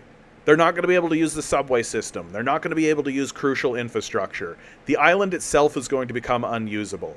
Like, New York, in my view, is just a catastrophe waiting to happen. And the United States is not going to be able to, as a federated body, the United States is not going to be able to keep control over any of this. Right? They want to. They'll try. But they're not going to be able to. And states are basically going to govern themselves, and people are just going to come along and be like a federal agent will come along to the state of California, and the state of California will be like, fuck off. We don't care what you think. We don't care. You're not helping us. How are you helping us? All you've ever done for us is tax our wealth away and send it overseas into godless, pointless wars. Not interested. 0%. And as the United States weakens in its military capacity, and as it is unable to win wars abroad, it'll stop being able to win wars here too. Won't stop them from fighting them, but they won't be able to win them. It'll just turn into just a catastrophe, just a total clusterfuck, with like the people who love Kyle Rittenhouse on one side and the people who don't on the other. SVBG says, I honestly have almost zero knowledge of China. That's on purpose. Nobody wants to. How bad is the average working conditions there? I know what the news says. Look, man, I'm going to lay it out to you, okay? What is happening in China is about as good as what's going on here right now. It didn't used to be that way. Like, to understand China and its working conditions, you really have to respect its history and its desires, right? Like, when Mao Zedong showed up, right? When Mao Zedong showed up, China was experiencing what's called the Century of Humiliation, right? The Century of Humiliation was Japanese imperialists, Russian imperialists, British imperialists, and American imperialists, amongst others, using China as a kicking boy. Slavery, sex trafficking, pedophile sex dens. A white man could literally walk into any house they like and kidnap whoever they wanted in full sight of everybody, and nobody could do anything about it. Right? Like, this is a serious situation for the Chinese people. And it was going on for a century. Right? So when people talk to me about capitalism, that's what capitalism looks like. The Century of Humiliation is what capitalism looks like. You want to see what capitalist societies look like? You want to see the Century of Humiliation in China. So extreme poverty, extraordinarily impoverished. The drug trade, the opium trade, is huge in China at this point. The country is drug-addled, poor, desperate, impoverished down to the bone, for sure. That's China during the Century of Humiliation. So how do you think working conditions were? Mao Zedong is only able to rise up and fight a revolutionary war and succeed because of World War II. right? Adolf Hitler, Stalin, Roosevelt, Churchill. We will fight them on the beaches. We will fight them, right? So while they were fighting them on the beaches, Mao Zedong was able to rise up and take control of China, because the Americans and the West generally were too busy fighting this fucking war that ended, incidentally, in a nuclear bombardment off the coast of China.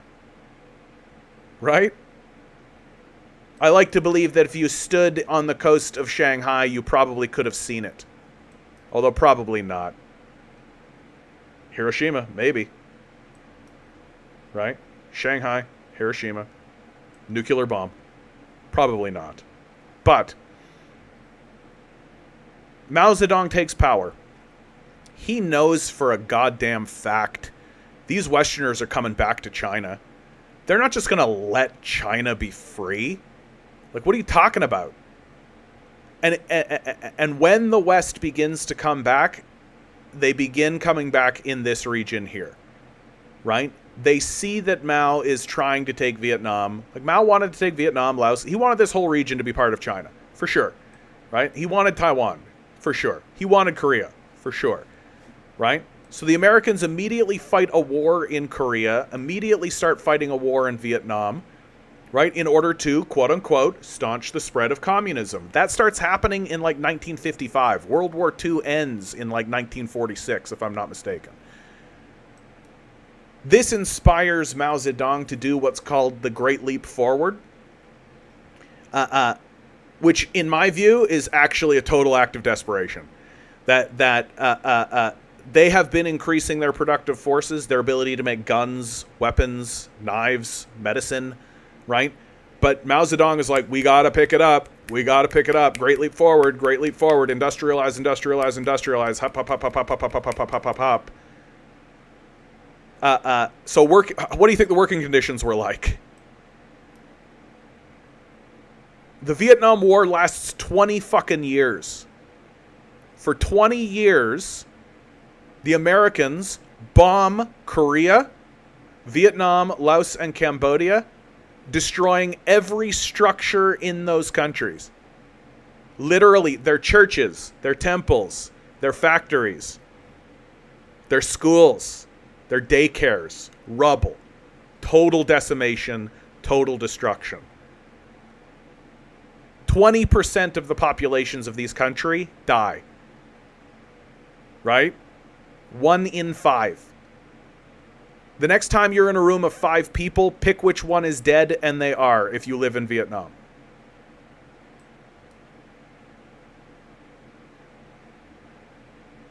As this crisis continues, as the 20-year war continues, the Chinese steadily begin to realize something.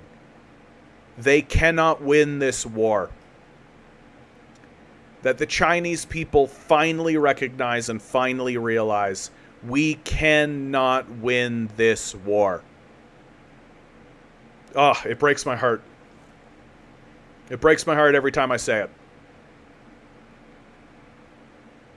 Mao doesn't want to surrender and launches the Cultural Revolution, which lasts up until the end of his life. The purpose of the Cultural Revolution is to purge China of its capitalist elements. It was not a very popular decision in Chinese society. It was a very difficult period of time for the Chinese.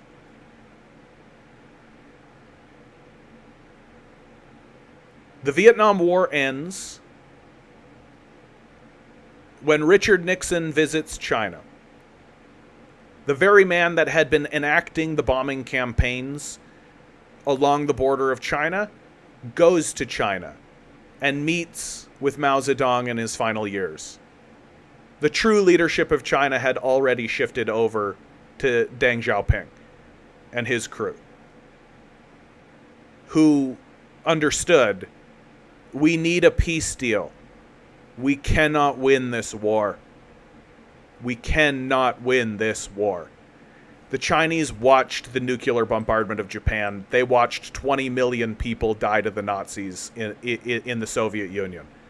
They could not win this war.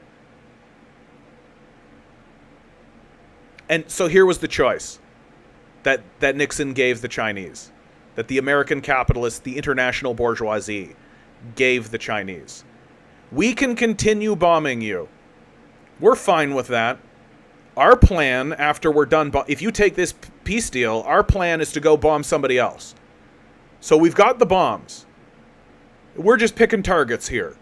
We'd like to move on to somebody else, but if you'd like, we can just keep bombing you. We're fine with that. So what do you think the working conditions are like? Or we stop bombing you. We stop destroying the border. We stop this war. We stop. You work for us. You work for us. You make our stuff for us. We're going to give you dollars. You're going to make us stuff. And of course, there's other things. Taiwan is declared part of China. South Korea is declared part of America. Pretty basic land trade deal there. That's what makes this current thing about Taiwan so disgusting. Because part of the peace deal was that Taiwan was declared part of China. So the Americans are showing their untrustworthiness yet again.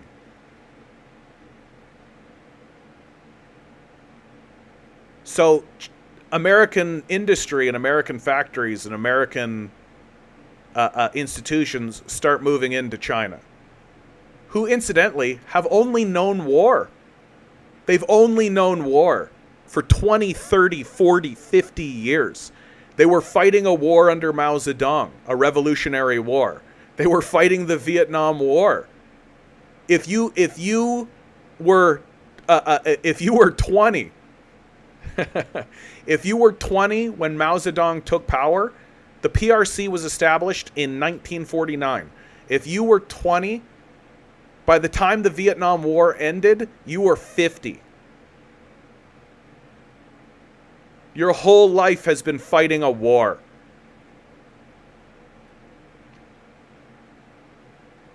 Yeah, that's right, XD. Thank you.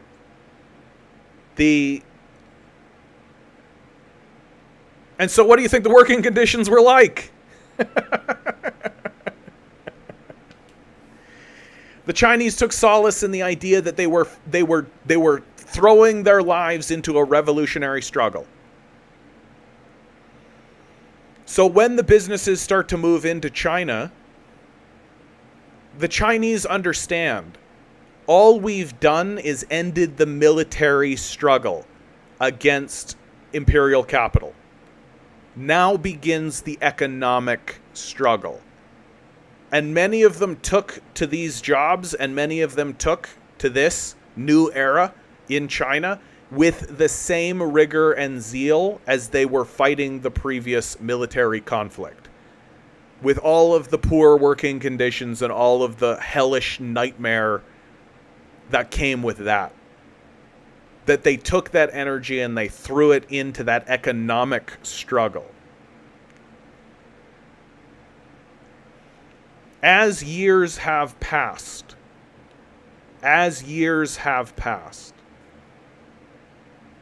before I get into that, Deng Xiaoping in that moment, when he took power, made 3 important predictions.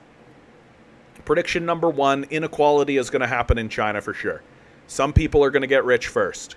That's just going to happen. Tough shit. It's this or bombs. 2, the capitalists are absolutely going to try to take control of the National People's Congress. If you ask me, the big success of this peace deal is that the National People's Congress remained intact. That the very people who are ruling China under Mao continued ruling China into this era. That they were looking out into their society and they were seeing these capitalists come in, these barbarians, these thieving, scheming psychopaths coming into their border, and they knew it. But it was this or bombs. And Deng said of those 2 points, it's going to be future generations of communists that are going to have to deal with these problems. They're going to have to deal with the inequality, and they're going to have to deal with the corruption that's coming for the National People's Congress. Deng was 74 when he took power. He knew he wasn't going to see it. He knew he was going to die.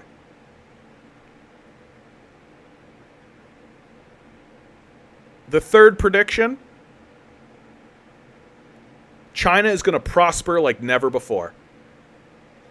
These capitalists are about to give us the means of production, and they don't even realize they're doing it. They're here for money, and they're going to give us factories for it. This is going to increase our productive capacity. This is going to increase our productivity. This is going to increase our prosperity like never before, and we should let it happen.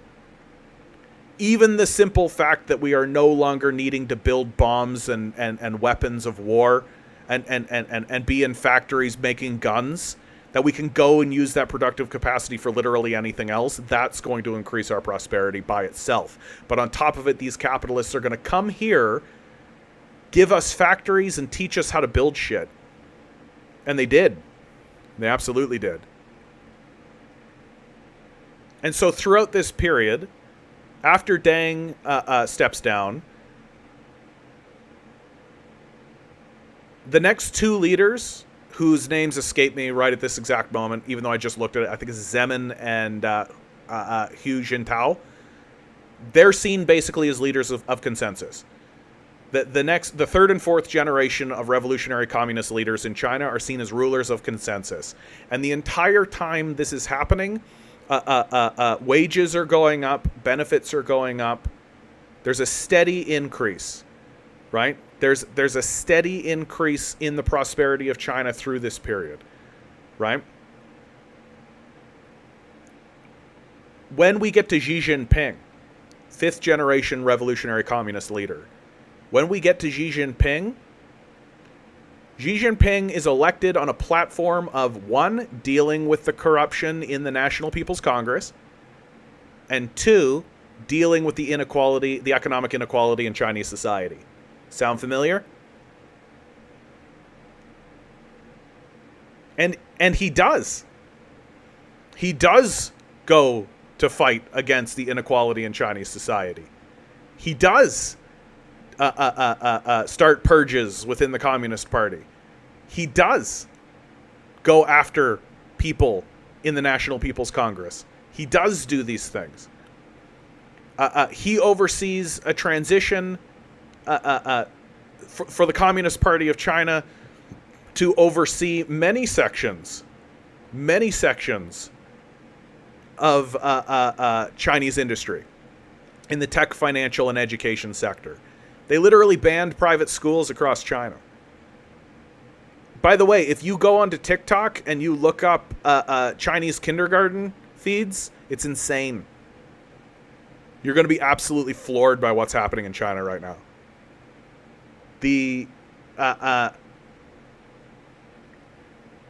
China has become the world's number one trading partner.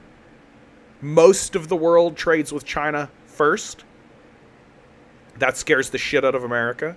China built 200,000 kilometers of high-speed rail in 10 years. The boom of infrastructure, the infrastructure boom, is unlike anything seen before in human history.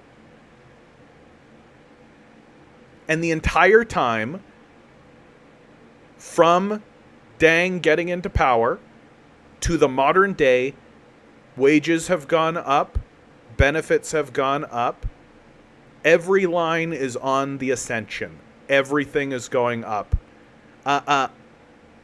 When many businesses, most notably Huawei, which is well reported, Huawei, we're all familiar with Huawei.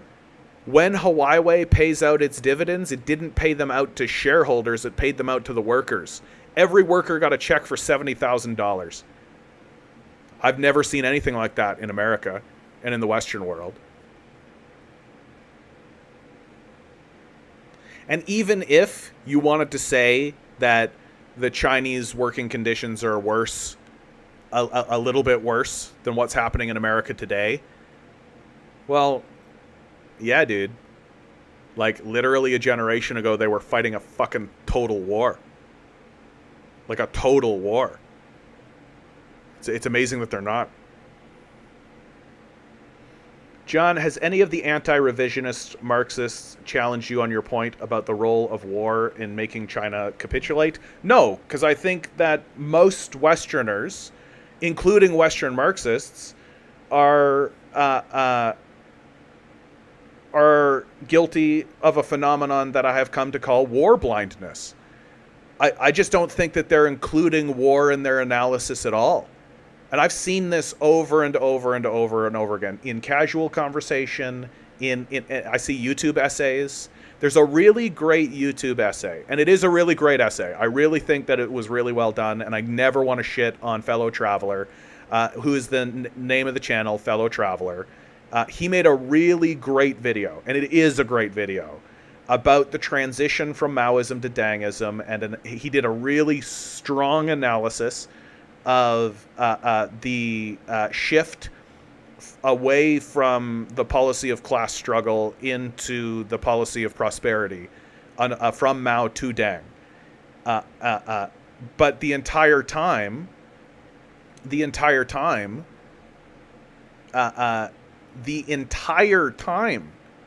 he's doing this video, I'm looking at him being like, when are you going to talk about the Vietnam War, my man? Where's that Vietnam War? Where is it? And he just didn't. It just wasn't part of the discussion. And like, I'm going to use pretty strong language here. And so I hope not to offend anybody. But like, war is the most important social, cultural, and societal event that can happen in a civilization. There is nothing more important to a society and a civilization than war. Nothing tells you more about a country than war. Nothing tells you more about a country than war. Nothing. Absolutely nothing. And nothing is worse for the proletariat than a war. Nothing is worse for the proletariat than a war. Especially a war you lose. So to omit war from your analysis means that your analysis is incomplete, and it means that you can believe anything you like about the people in the situation. You can create the narrative that says Deng betrayed communism if you want to ignore the Vietnam War. You absolutely can do that. Forget about the fact that one of the first things that Deng Xiaoping said when he took office and became the leader of China was, we should uphold Mao Zedong thought. It was literally one of the first things that he said, and he did. Like, forget about that. I mean, you're going to forget about the Vietnam War. You might as well forget about that. And so I have come to call this phenomenon war blindness.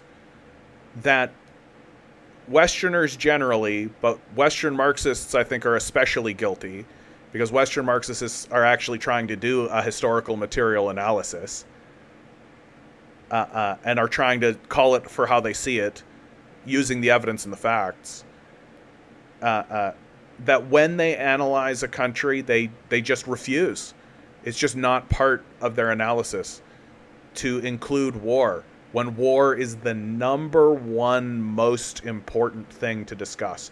If you're not discussing war, you're not discussing politics. You're not discussing international politics, certainly. Geopolitics. You're not discussing it. War is so important. So goddamn important. And so I am of the opinion, because of the Vietnam War and because of all of that outflow, that China is not a capitalist country. It calls itself socialist with Chinese characteristics. And it is a country that is striving to move towards communism while being forced to deal with the system of international capitalism and the international bourgeoisie. They can't ignore the capitalists.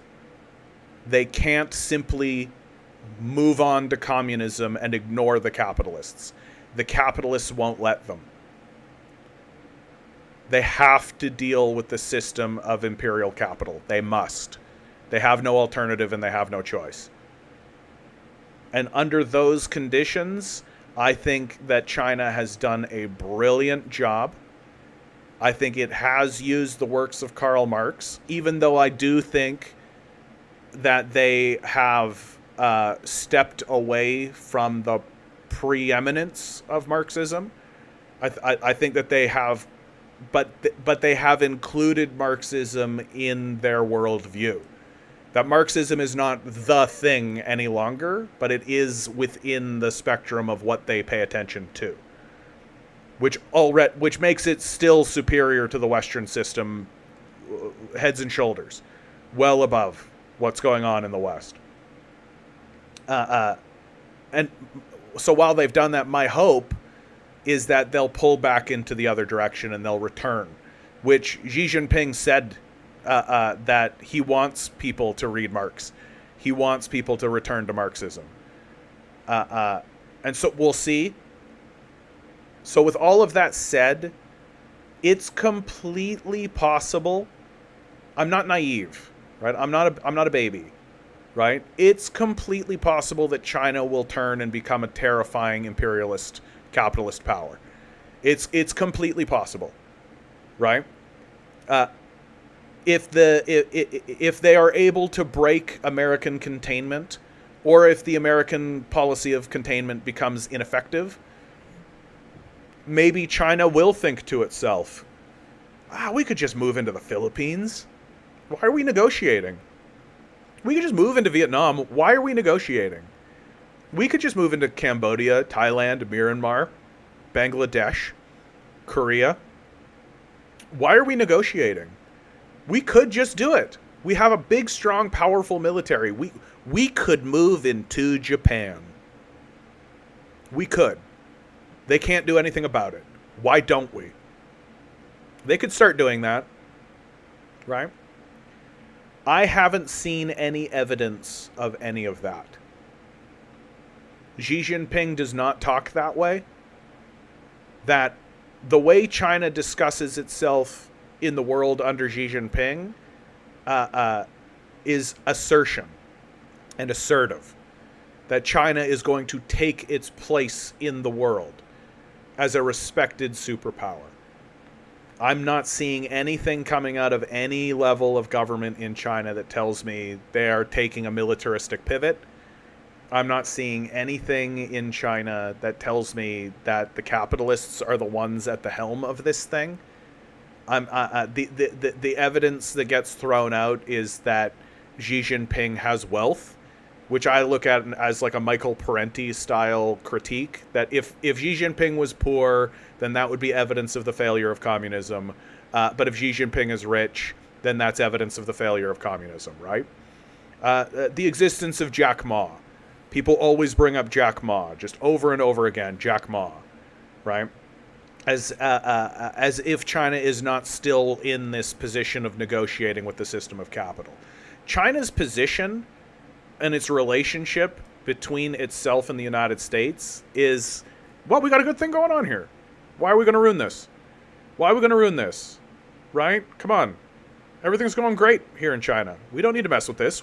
Let's be friends. Why are you putting tariffs on us? Why are we doing a trade war? Why are we doing any of this kind of stuff? That's just going to reduce prosperity for everybody. Right? Why? Why are we doing it? Right? China doesn't want a war.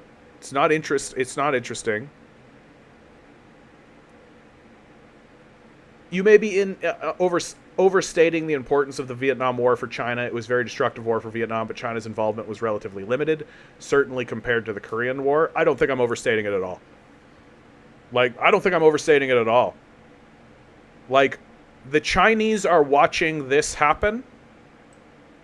It is not a jump. It is not difficult to imagine it.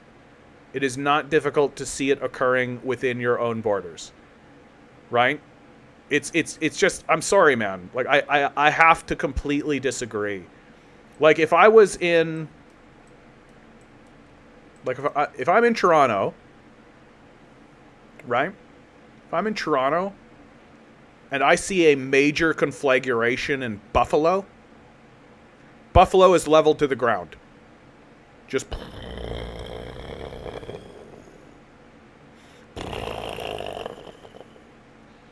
right? 20% of the population of Buffalo dead.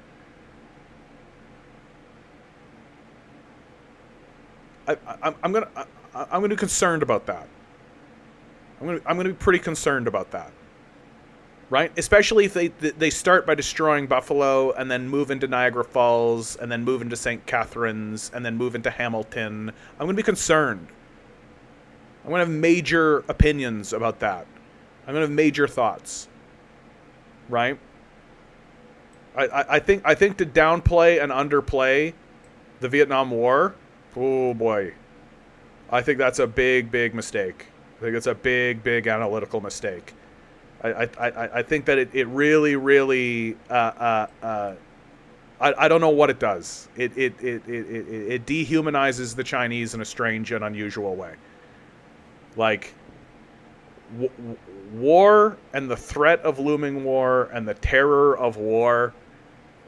Yeah. I think that it is real. I think that it is a major component on the development of China and Chinese society. I think that its decision to move away from war and to capitulate to capital, which is obviously what happened. The CCP has lost the support of young people and people in the largest cities. It paves the way for its own demise with the introduction of these liberal and capitalist influences. What evidence do you have of that? Because anytime the Chinese populace is polled, anytime I've seen the Chinese populace polled, the Communist Party of China has an approval rating like 70 to 90%. It's an enormous approval rating. So if you've got some evidence to say that they've lost the support of the young people, I would like to see it. I'd like to see it. The only thing that I've really ever seen is the existence of a movement in China called the Lie Flat movement. And I'm actually quite fond of this movement. I actually quite enjoy this movement. The Lie Flat movement, and this is going to sound familiar, I think, to many of you, if you've been listening to me for any amount of time. The Lie Flat movement says we would be better off walking into fields and staring at the sky than participating in the capitalist system. They have a motto, and that motto is "Let it rot." That they should stop participating in these systems of capital and allow them to fall. I find that quite enjoyable. I find that to be a quite enjoyable statement. And so that definitely exists. So if you wanted to find where the dissolution is in China, and you wanted to find where the kind of the organization against the general trend of Chinese society exists, which always exists in all societies, it's the Lie Flat movement. That's the best I've ever been able to find. But the Lie Flat movement is not about seizing control, overthrowing the CCP, overthrowing the CPC, overthrowing the government, taking control, reestablishing anything, right? It's literally about the cessation of participation in capitalist systems. To which I say, yeah, I respect it. I understand that. That's essentially my position. Stop participating in capitalist systems as much as you can, right? Yeah, dragon fruit. Chinese millennials have like a 70% home ownership rate. I actually think it's higher than that. But Transylvanian continues, I'm not saying you don't have a point. I just think other factors also played a big role. Sure. No, you're right. Like, the only reason I'm really hitting on the war point is that I'm the only person who's ever mentioned it. Right?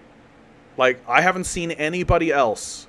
Literally 0% commentary on the existence of the Vietnam War, the existence of the Korean War. Like zero. Or even the existence of the Revolutionary War itself. Like zero. And that's the reason why I'm hitting so hard on it. Like, plenty of people say lots of things about lots of different subjects, but about lots of different aspects. And of course the transition is full of all kinds of things. But the reason why I'm really pounding on war is because nothing is more influential than war, and I find it to be quite odd that it's not discussed. That's the bottom line. Like, and what can often happen if you exclude war and instead you just decide to talk about other aspects is that you can draw very strange conclusions. Like the analogy that I'll give, okay? Very simple, very straightforward analogy. Man A shoots man B. Right? Well, man A is horrible. Man A shot man B. Boo, man A. Boo, boo. Okay. Well, we widen our view a little bit, and we find out that man B was threatening the life of man A. Was actually coming to kill man A. Well, but the situation is exactly the same. In terms of the material reality, man A shot man B. But because we included the threat of conflict, the threat of a fight, one person was the aggressor, the other person was the defender, it changes our perception of the material reality of the situation. And that happens most of the time, I find, in this particular conversation. Like, you bring up something and then it's like, okay, but like the war, right? And like, how does that intersect with the war? The Sino-Soviet split was perceived as a much bigger threat by China than the Vietnam War. I mean, the Sino-Soviet split was also a fairly significant threat. I mean, the relationship between China and Russia is extremely interesting. Like, Russia is deeply important to Chinese security, right? Like, for China to feel safe on the continent and in the area, they really want Russia to be their friends. Like, Russia is it's so important that Russia is friends with China. It's the reason why Mongolia is as it is. That in the same way that Russia wanted Ukraine to be a buffer state between Europe and itself, Mongolia is the buffer state between Russia and China. And Mongolia is the perfect buffer state, by the way. It's just full of people wandering around following herds of cattle. That's all it is. It's just people wandering around in Mongolia. There's literally no reason for anybody to go into Mongolia except as a threat to the other. Right? So these guys are just walking around Mongolia. Right? Just roving band walking around Mongolia. They're just allowed to be there. And they're just allowed to persist. Nobody cares to interfere. Because both China and Russia view them as useful. They're a useful political asset for the both of them.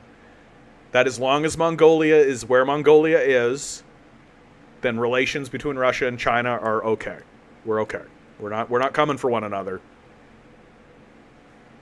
But the Sino-Soviet split was absolutely a pretty major moment.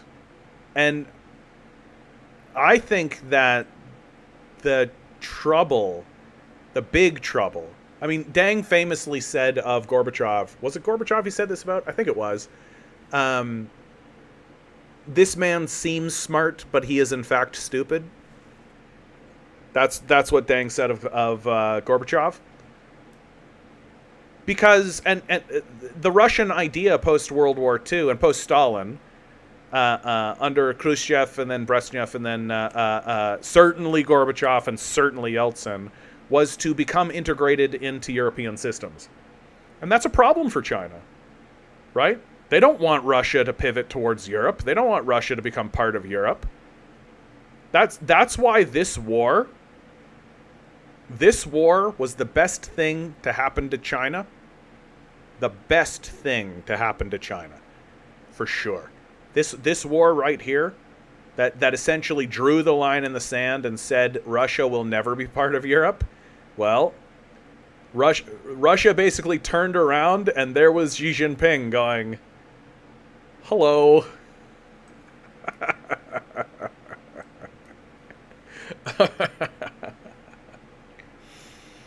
And yeah, so I think that the Sino-Soviet split, you're right, definitely plays, but I think that it actually only solidifies my point further, right? That China is feeling isolated. The Sino-Soviet split is a moment of weakening diplomacy, right? Where ties between China and Russia are becoming thinner, right? China, so instead of the map looking like this, it looks like this, and they've got Americans bombing all around them. So I think that you're right. The Sino-Soviet split definitely plays, but I think it plays in my direction. That it only increases the importance of that deal that the Dangists make with America.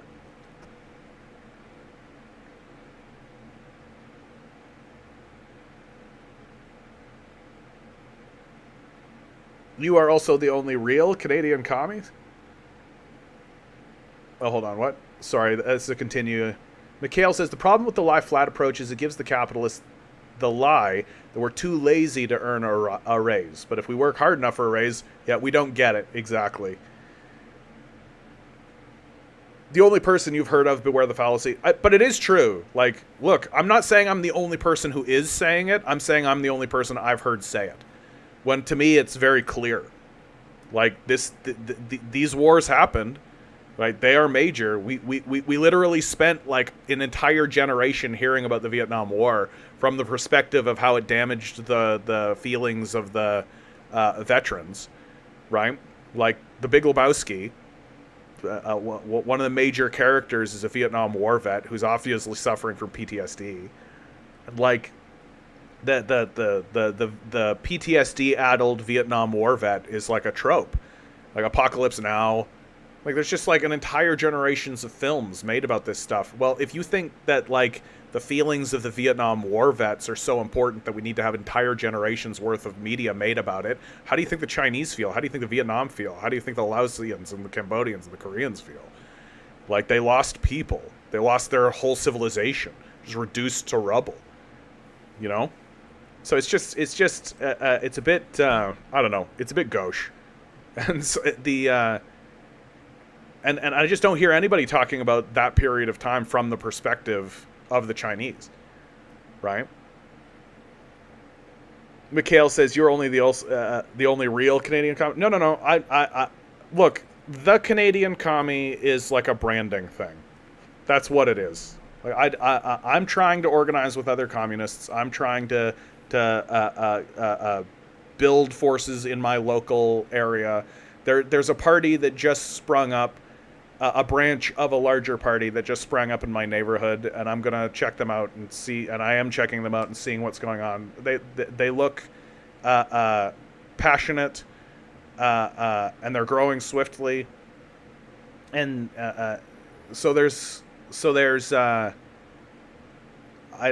don't make the claim that I am the preeminence. You know, like I don't hold on to this idea that I am the top of anything. Right? I literally am just a guy who's just trying to send a signal into the world. That's what I am trying to do. And this particular conversation, I think, is so important because I genuinely believe that China has an enormous amount to teach us. Really, I do. That if your position is, well, China's just capitalist, and so it's going to act like a capitalist, and off we go and forget about it. Well, then there's this enormous, beautiful example. There's this enormous, beautiful society. There's this enormously beautiful, wonderful place that exists on the other side of the planet that we can look at and we can learn from. That they are in their 5th generation of revolutionary struggle, and we are just beginning. And I think that we should try to look at them so that we can learn something from them, because I think we can. I really admire the way that China operates. I admire the National People's Congress. I admire the grace and dignity by which their political class handles themselves. I admire their dedication to each other, their dedication to the shared prosperity of China. I admire their commitment to their security. I admire their dedication to ensuring that future generations of Chinese people live in a better, more prosperous world. I admire so much about the Chinese and the Chinese people, and it breaks my heart. It breaks my heart that we want to dismiss them, and that we are in this pattern of ignoring and dismissing their obvious accomplishments. When I feel that we should be looking to China not as an adversary, not as someone to, not as someone who we should look at in order to have war with and to fight with, but as someone who we can collaborate with, and someone who we can, a country that we can build a better world with. I admire the way that China does international diplomacy, the way that it reaches out to other nations, the way that it builds trade deals, the way that it handles itself on the international stage.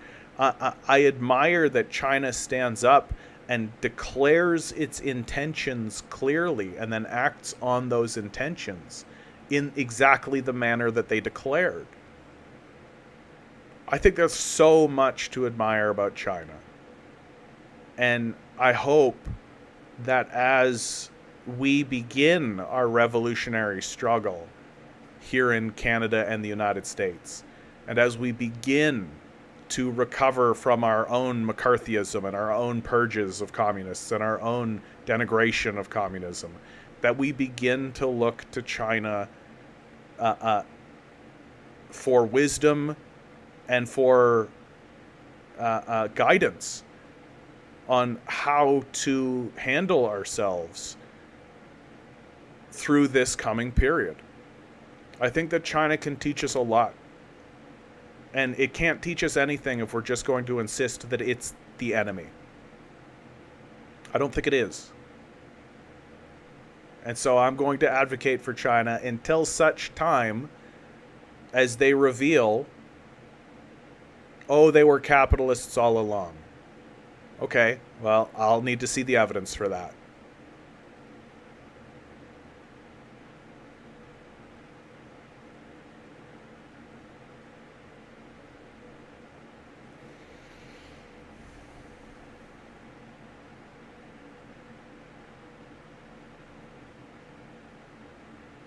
Transylvania continues. The Revolutionary and Korean War were absolutely a huge deal for China that greatly influenced their choices and development as a society. Your argument holds true in these cases. Thank you, Transylvania. I appreciate that. I mean, Transylvanian dude, like, I feel like you just sit in a room and reading books, dude. Every time you talk, I'm just like, oh man, this guy or gal, this person. This is what I like about how my chat has become, is like, you're not gonna let me get away with shit, right? Oop, what the, oh, yeah, oh. Inverted Mystic says over on Twitch, because if they don't vote well, they will disappear. Embarrassing. Just embarrassing. I do know Xi is unpopular. What evidence do you have for that? But the CCP is not unpopular. The CCP is wildly popular in China. Literally every single time we poll them, they're just like, yeah, this is fucking amazing what's going on. And fundamentally, that's why I think that the argument that says China is capitalist is a losing argument. Because if you ask the people of China, they're over the moon about what's happening. Right? If you were to walk into China and convince somebody that what's happening is because of capitalism, their response would be, then we need as much capitalism as possible. It's a losing argument. Like, the stronger argument is to say that China is dealing with the international bourgeoisie the best they can, and they can't just cut them off because the international bourgeoisie is powerful, right? So they are a revolutionary communist party that is still struggling against systems of imperial capital.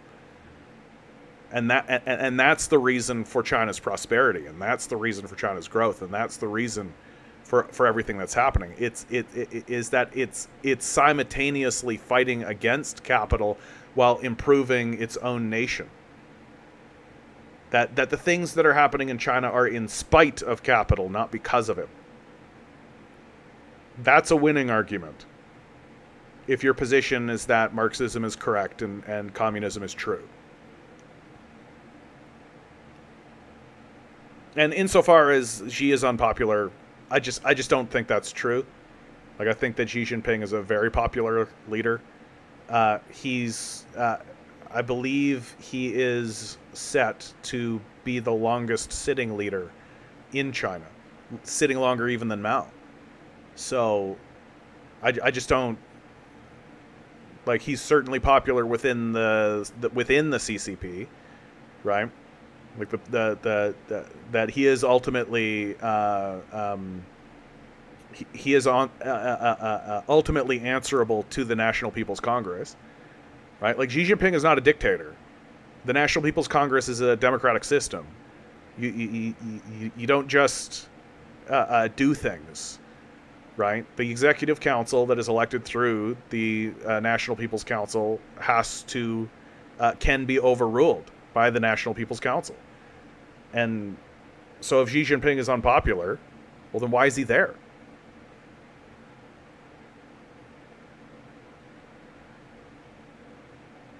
Oh yeah, everyone has complaints about their governments. Chinese people wouldn't be human if they didn't complain, and they complain a lot. You just have to read Chinese social media to see it. Yeah. But on the whole, it's very clear the trajectory of China is steeply upwards, and they can see that. When even Western polling confirms the popularity of the CPC, you know it's hard to deny. Yeah. Well, and the I think a big thing that Westerners are really guilty of, and again, this includes Western Marxists, is they'll critique something that happened in China as if the Chinese did not also critique it. Like, I'd say, like, yeah, most of the time when somebody stands up and says, well, this is happening in China, and that's a mistake because of X, Y, and Z, well, the Chinese have already said that, and the Chinese government has already done something about it by the time we comment on it, right? So, like, there's this sort of weird sense that we talk about China as if the Chinese don't know anything about China, which is just, like, weird. It's, like, really odd. The people of China are well aware of what's going on in China, and they're also well aware that some decisions are very controversial.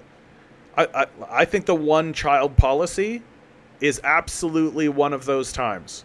I think the one-child policy was a controversial decision, even amongst members of the CPC. I think that they were looking at that being like, this, okay, a highly experimental decision. When have you ever seen any country declare a one-child policy? Highly experimental idea. And I think that the Chinese people and the Chinese government acknowledge that the one-child policy, didn't really work out the way they wanted it to. You know, it created some problems in the society. The disparity between men and women is pretty great in China because of the one-child policy, right? But, like, I don't need to tell the Chinese people that. They know.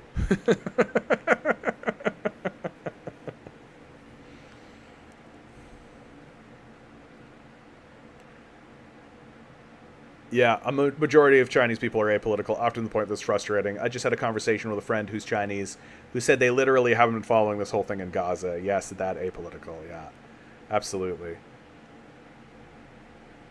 Mikhail says that also is just a consequence of time itself. Shit happens over there. They react and act on it. We hear about it, vice versa. Yeah, because it takes time for news to travel. Yeah, exactly. It takes a period of time for people to formulate opinions and ideas and for things to fall out, right? Transylvanian writes, one of the things that China does, which is really a brilliant idea, is to implement lots of experimental policies on a small scale, see what works, discard what doesn't, and keep what does. Yeah. I think that the period of time between, like, what we would call the neoliberal period, right? So the 80s to probably about 2000, let's say 2010, right? I would describe that as the neoliberal period. Although I think you could make it like 2005 if you wanted to. Like you could fuss with that. That's fine. But definitely like the 80s to the 2000s is the neoliberal period in the West, in the Western world. I would describe that as a period of great experimentation. I think that China really went, and one of the things that Marxists will critique China for, and I think that there's something to it, is that China is willing to be a little bit willy-nilly and willing to be fairly experimental with some of its ideas. But I think it's for exactly the reason you say. China has a population of 1.5 billion people, right? If it experiments with, if it goes into Nanjing, right? If it goes into Nanjing and runs an economic experiment in Nanjing, what is the population of Nanjing, China? No. Nanjing population. Yeah, you're looking at basically 10 million people. Right? So in one city, right, on the Yangtze River, if you decide to run an economic experiment in Nanjing, it's 10 million people, right? And that's just like a little random place that I just showed. That wasn't even like Wuhan. So they've got opportunity. And I remember there was this one, I forget who said this, but somebody said to one of the decision makers in China, this policy that you're about to do here, it looks kind of capitalistic, don't you think? And the guy just looked at him cold and just said, black cat, red cat, as long as it catches the mouse. And I was just like, there you go, man. There you go. But, like, can you really blame the Chinese for being experimental? Like, when Deng comes to power, China, like, that's a new era for China, right? Like, that's the end of conflict and war on its borders. That's the end of military conflict with the United States. It's literally the death of Mao Zedong, right? Mao Zedong dies. The founder of the Communist Party of China dies. Like, we are stepping into a new era, and there is a sea of untold possibilities here. Can you blame them for being experimental? I don't think I can. Is that a Dang quote? Nice.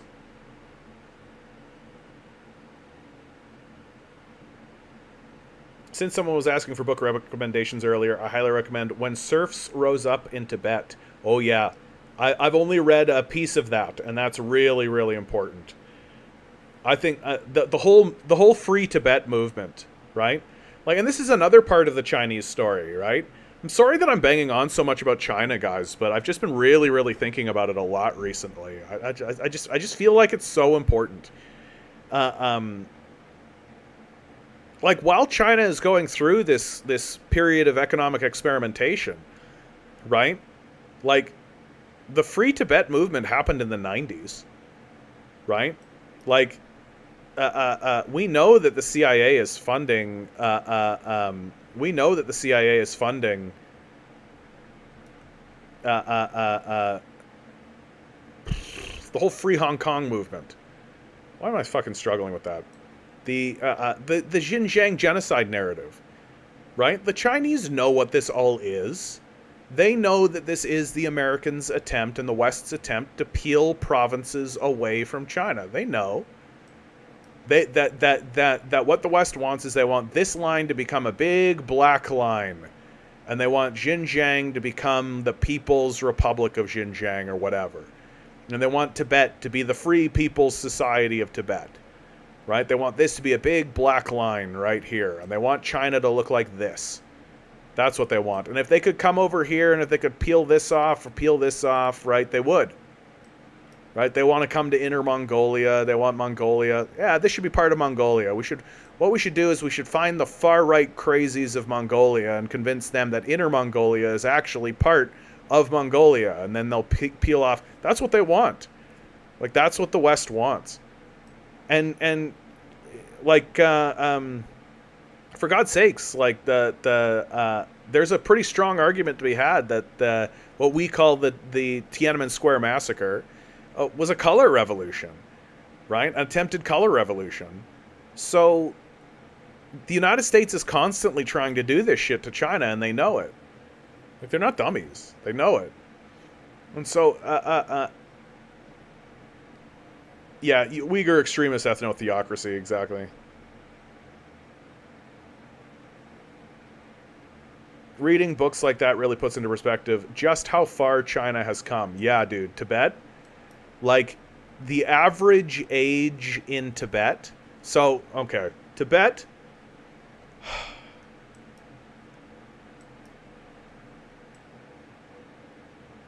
Tibet was a feudal theocracy, right? The cute little Dalai Lama that we all see, this guy that's walking around being like, oh, I'm so cute and little and everybody loves me, yeah, all that kind of stuff, ha ha ha. He owned serfs. That guy was a feudal lord, right? He was essentially a slave holder. The average age of the serf class in Tibet under the theocrats like the Dalai Lama was 34. I would already be dead. I would already be dead if I was born in Tibet before the Chinese communists came in and took Tibet over. Like, it is objectively objectively true that the people of Tibet are better off today. Like, just objectively true. This is why the Free Tibet movement is such an embarrassment. Free them from what? It's like the same thing as when, like, Texans say, we need freedom. Yeah, I should have the freedom to own a slave. Like, it's the same kind of thinking. It's the same kind of argument. Many of the major student leaders of the Tiananmen Square protests, like Chang Lin, immediately fled to the U.S. when things went south, abandoning everyone else. That doesn't seem suspicious. That doesn't seem suspicious at all.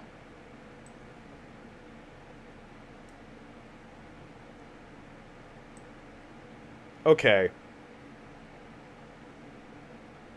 Okay, I need some help.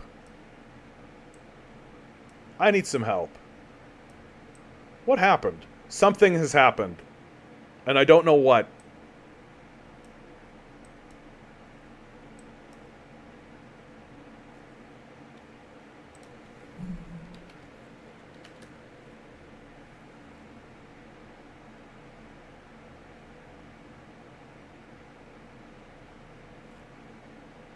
Yeah, I don't know what. Hold on.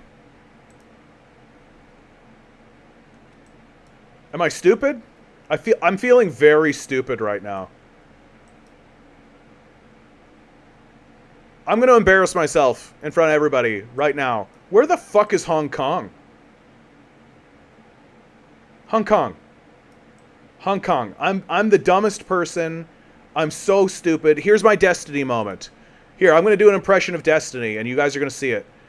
Yeah, here we are. This is Gaza, right up here. Wow, there's so much happening in Gaza. Oh wow, yeah, there's action in Gaza. You know, oh, down here in Gaza, this whole thing in Gaza, right here, that's happening in Gaza. This is my impression of Destiny. Gaza. HK is down by Shenzhen.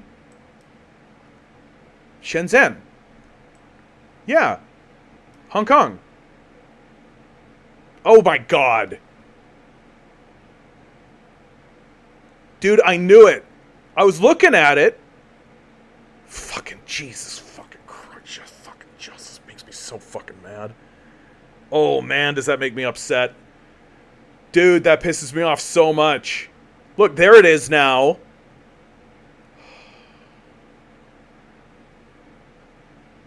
Why, God? Why did you choose?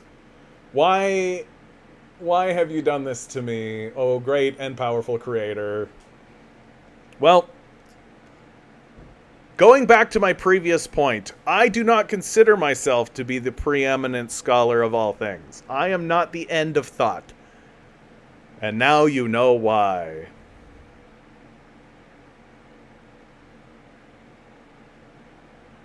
That's because you have a tendency to be intellectually abusive. Calling other people or yourself stupid doesn't make you smarter, for those who need to hear it. Sure. That's not why I call people stupid. I'm doing it on purpose. I've thought a lot about it. Yeah, maps are not my friend today. Yeah. My greatest ally today has become my greatest enemy. Look, do you want to hear my theory of calling people stupid? Because I've thought a lot about it. Right? I will never, under any circumstances, call a communist or a socialist stupid. Ever. Under any circumstances. If you're going to stand in front of me and you're going to call yourself a communist and you're going to call yourself a socialist, then I will say at worst, I think I disagree with your position. And I'll give you the reasons why I disagree with it, and then I'll listen to your reasons, and then I'll say, no, I disagree with your position. And that'll be the strongest I'll ever get with somebody who calls himself a communist, a socialist, or an anarchist. Right? The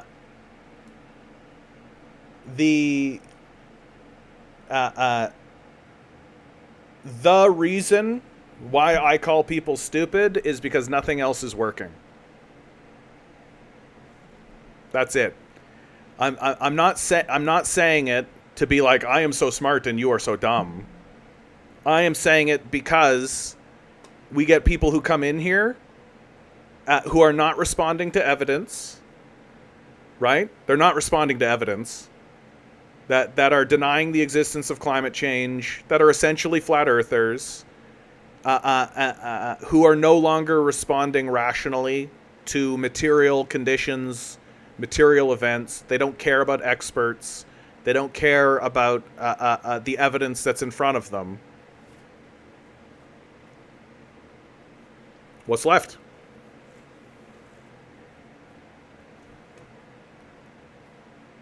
What's left?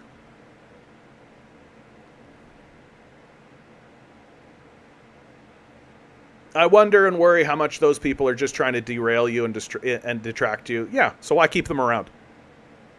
Right? So I don't keep them around. Right? Like, the moment I realize that someone's not responding to evidence, there's just no reason to continue talking to them. Right? And the only thing that's left is to say, okay, you're too stupid to talk to. Right? And the only reason why I do even that is in that scant and faint hope that it might flick them in the side of their fucking head, that it might get in their head, and it might actually force them to start looking at things. Maybe. But even that, like, I think that there are people who are just too far gone. There is a difference between being dumb and playing dumb, and there is reverse psychology. Sure, I guess, but I'm not going to bother with that. Like, if a person is going to play dumb, then I think they are dumb.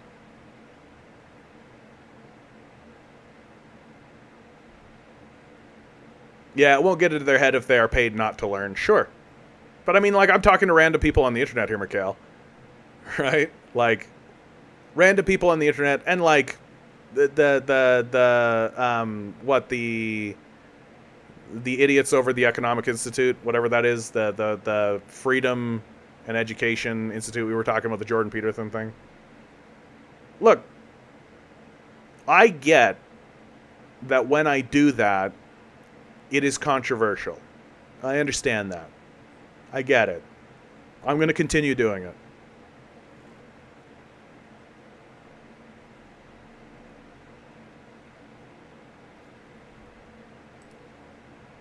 So, shifting away. Wow, we talked about China the whole time.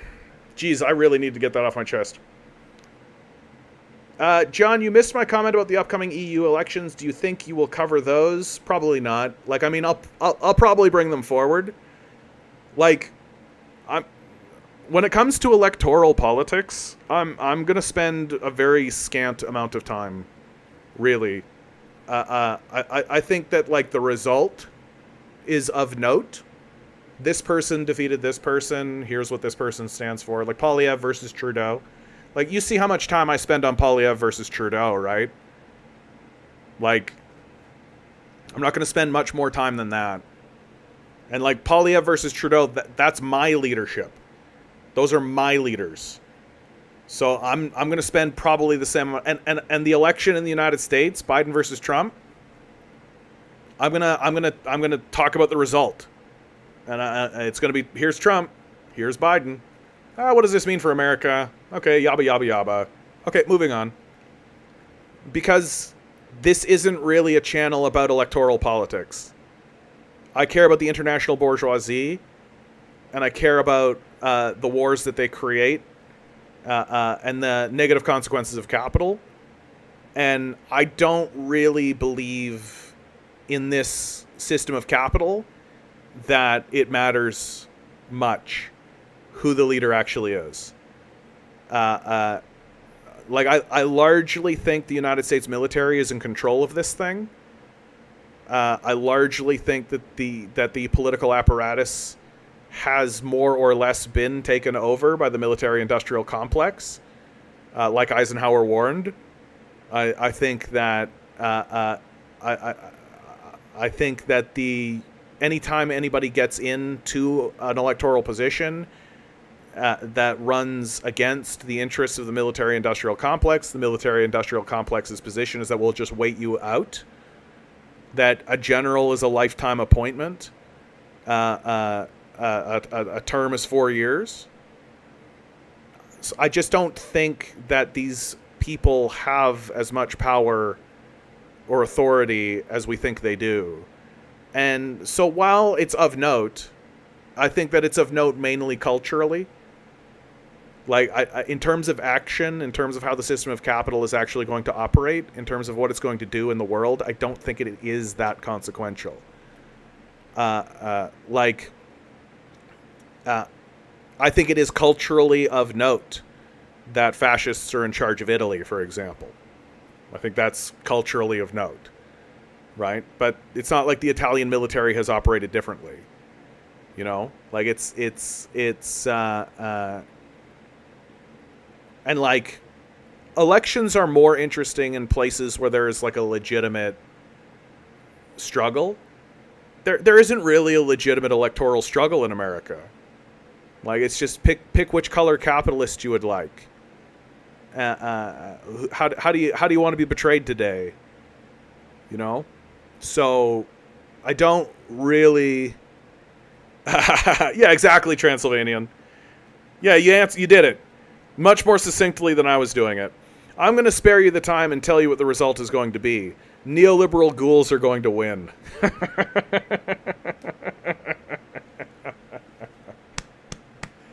Yeah, exactly, dude. Exactly. Okay.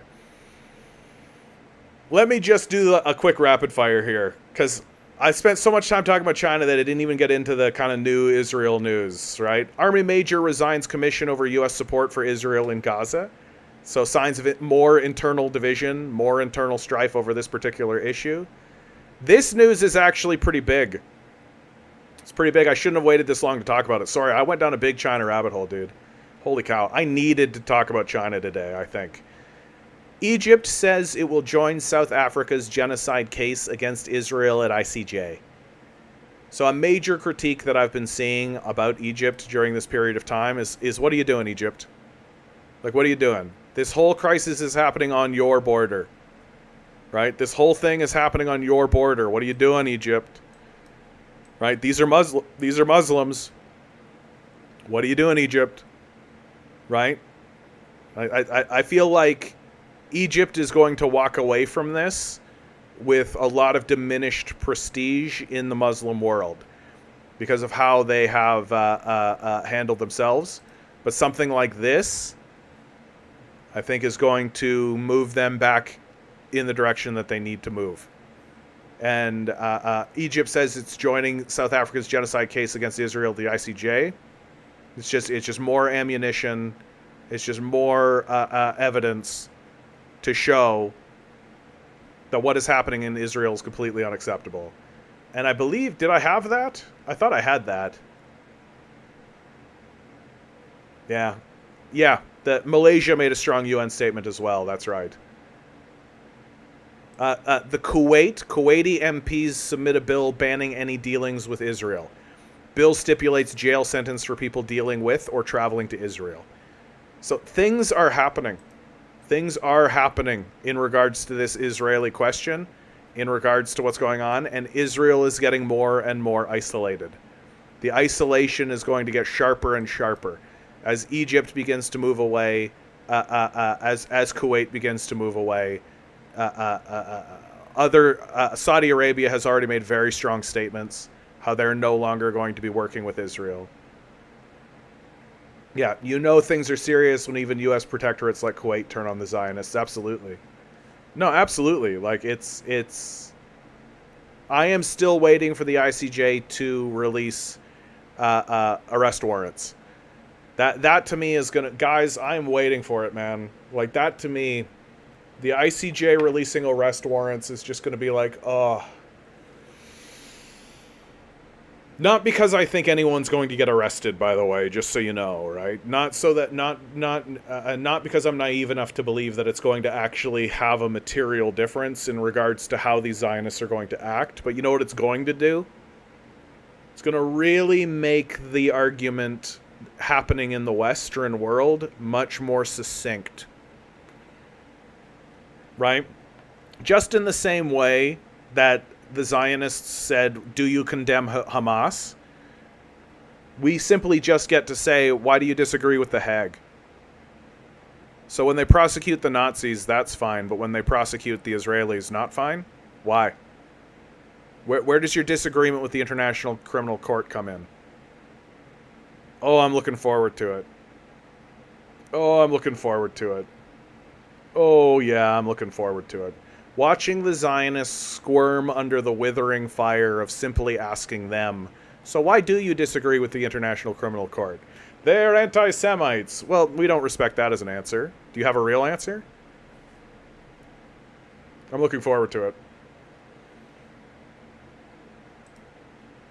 This is actually an article I wanted to read today, so I'm going to push this over to tomorrow. This article looks really, really good. From The Independent. Joe Biden has done more than arm Israel. Leaked documents reveal his own officials see him as complicit in Gaza's devastating famine. So, yeah, I'm definitely going to read that tomorrow. Yeah. The ICC and the ICJ are not the same thing. You're right. I tend to use them interchangeably. Hold on, let's get it right.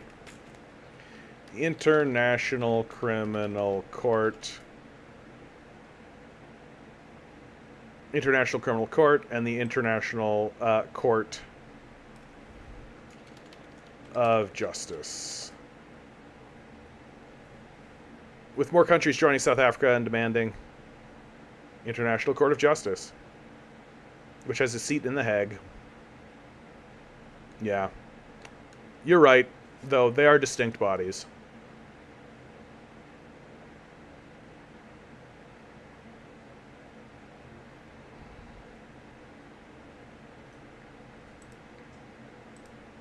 And then I'm going to close this one down for tonight, but I am going to give you the headlines. Bernie Sanders calls for an income over $1 billion to be taxed at 100%. People can make it on $999 million. We'll see. We'll see, Bernie. Growing food banks are a sign that society has lost its way. A grocery and essential benefit could help the most vulnerable citizens. I've already shown that. And then Army whistleblower who exposed alleged Australian war crimes is sentenced to prison. What a great note to end on. Always remember, guys, each and every one of you is a quantum being, walking around in quantum energy. These billionaires are spending hundreds of billions of dollars in the hopes you'll never realize it. You'll just stay the good little commodity they need you to be.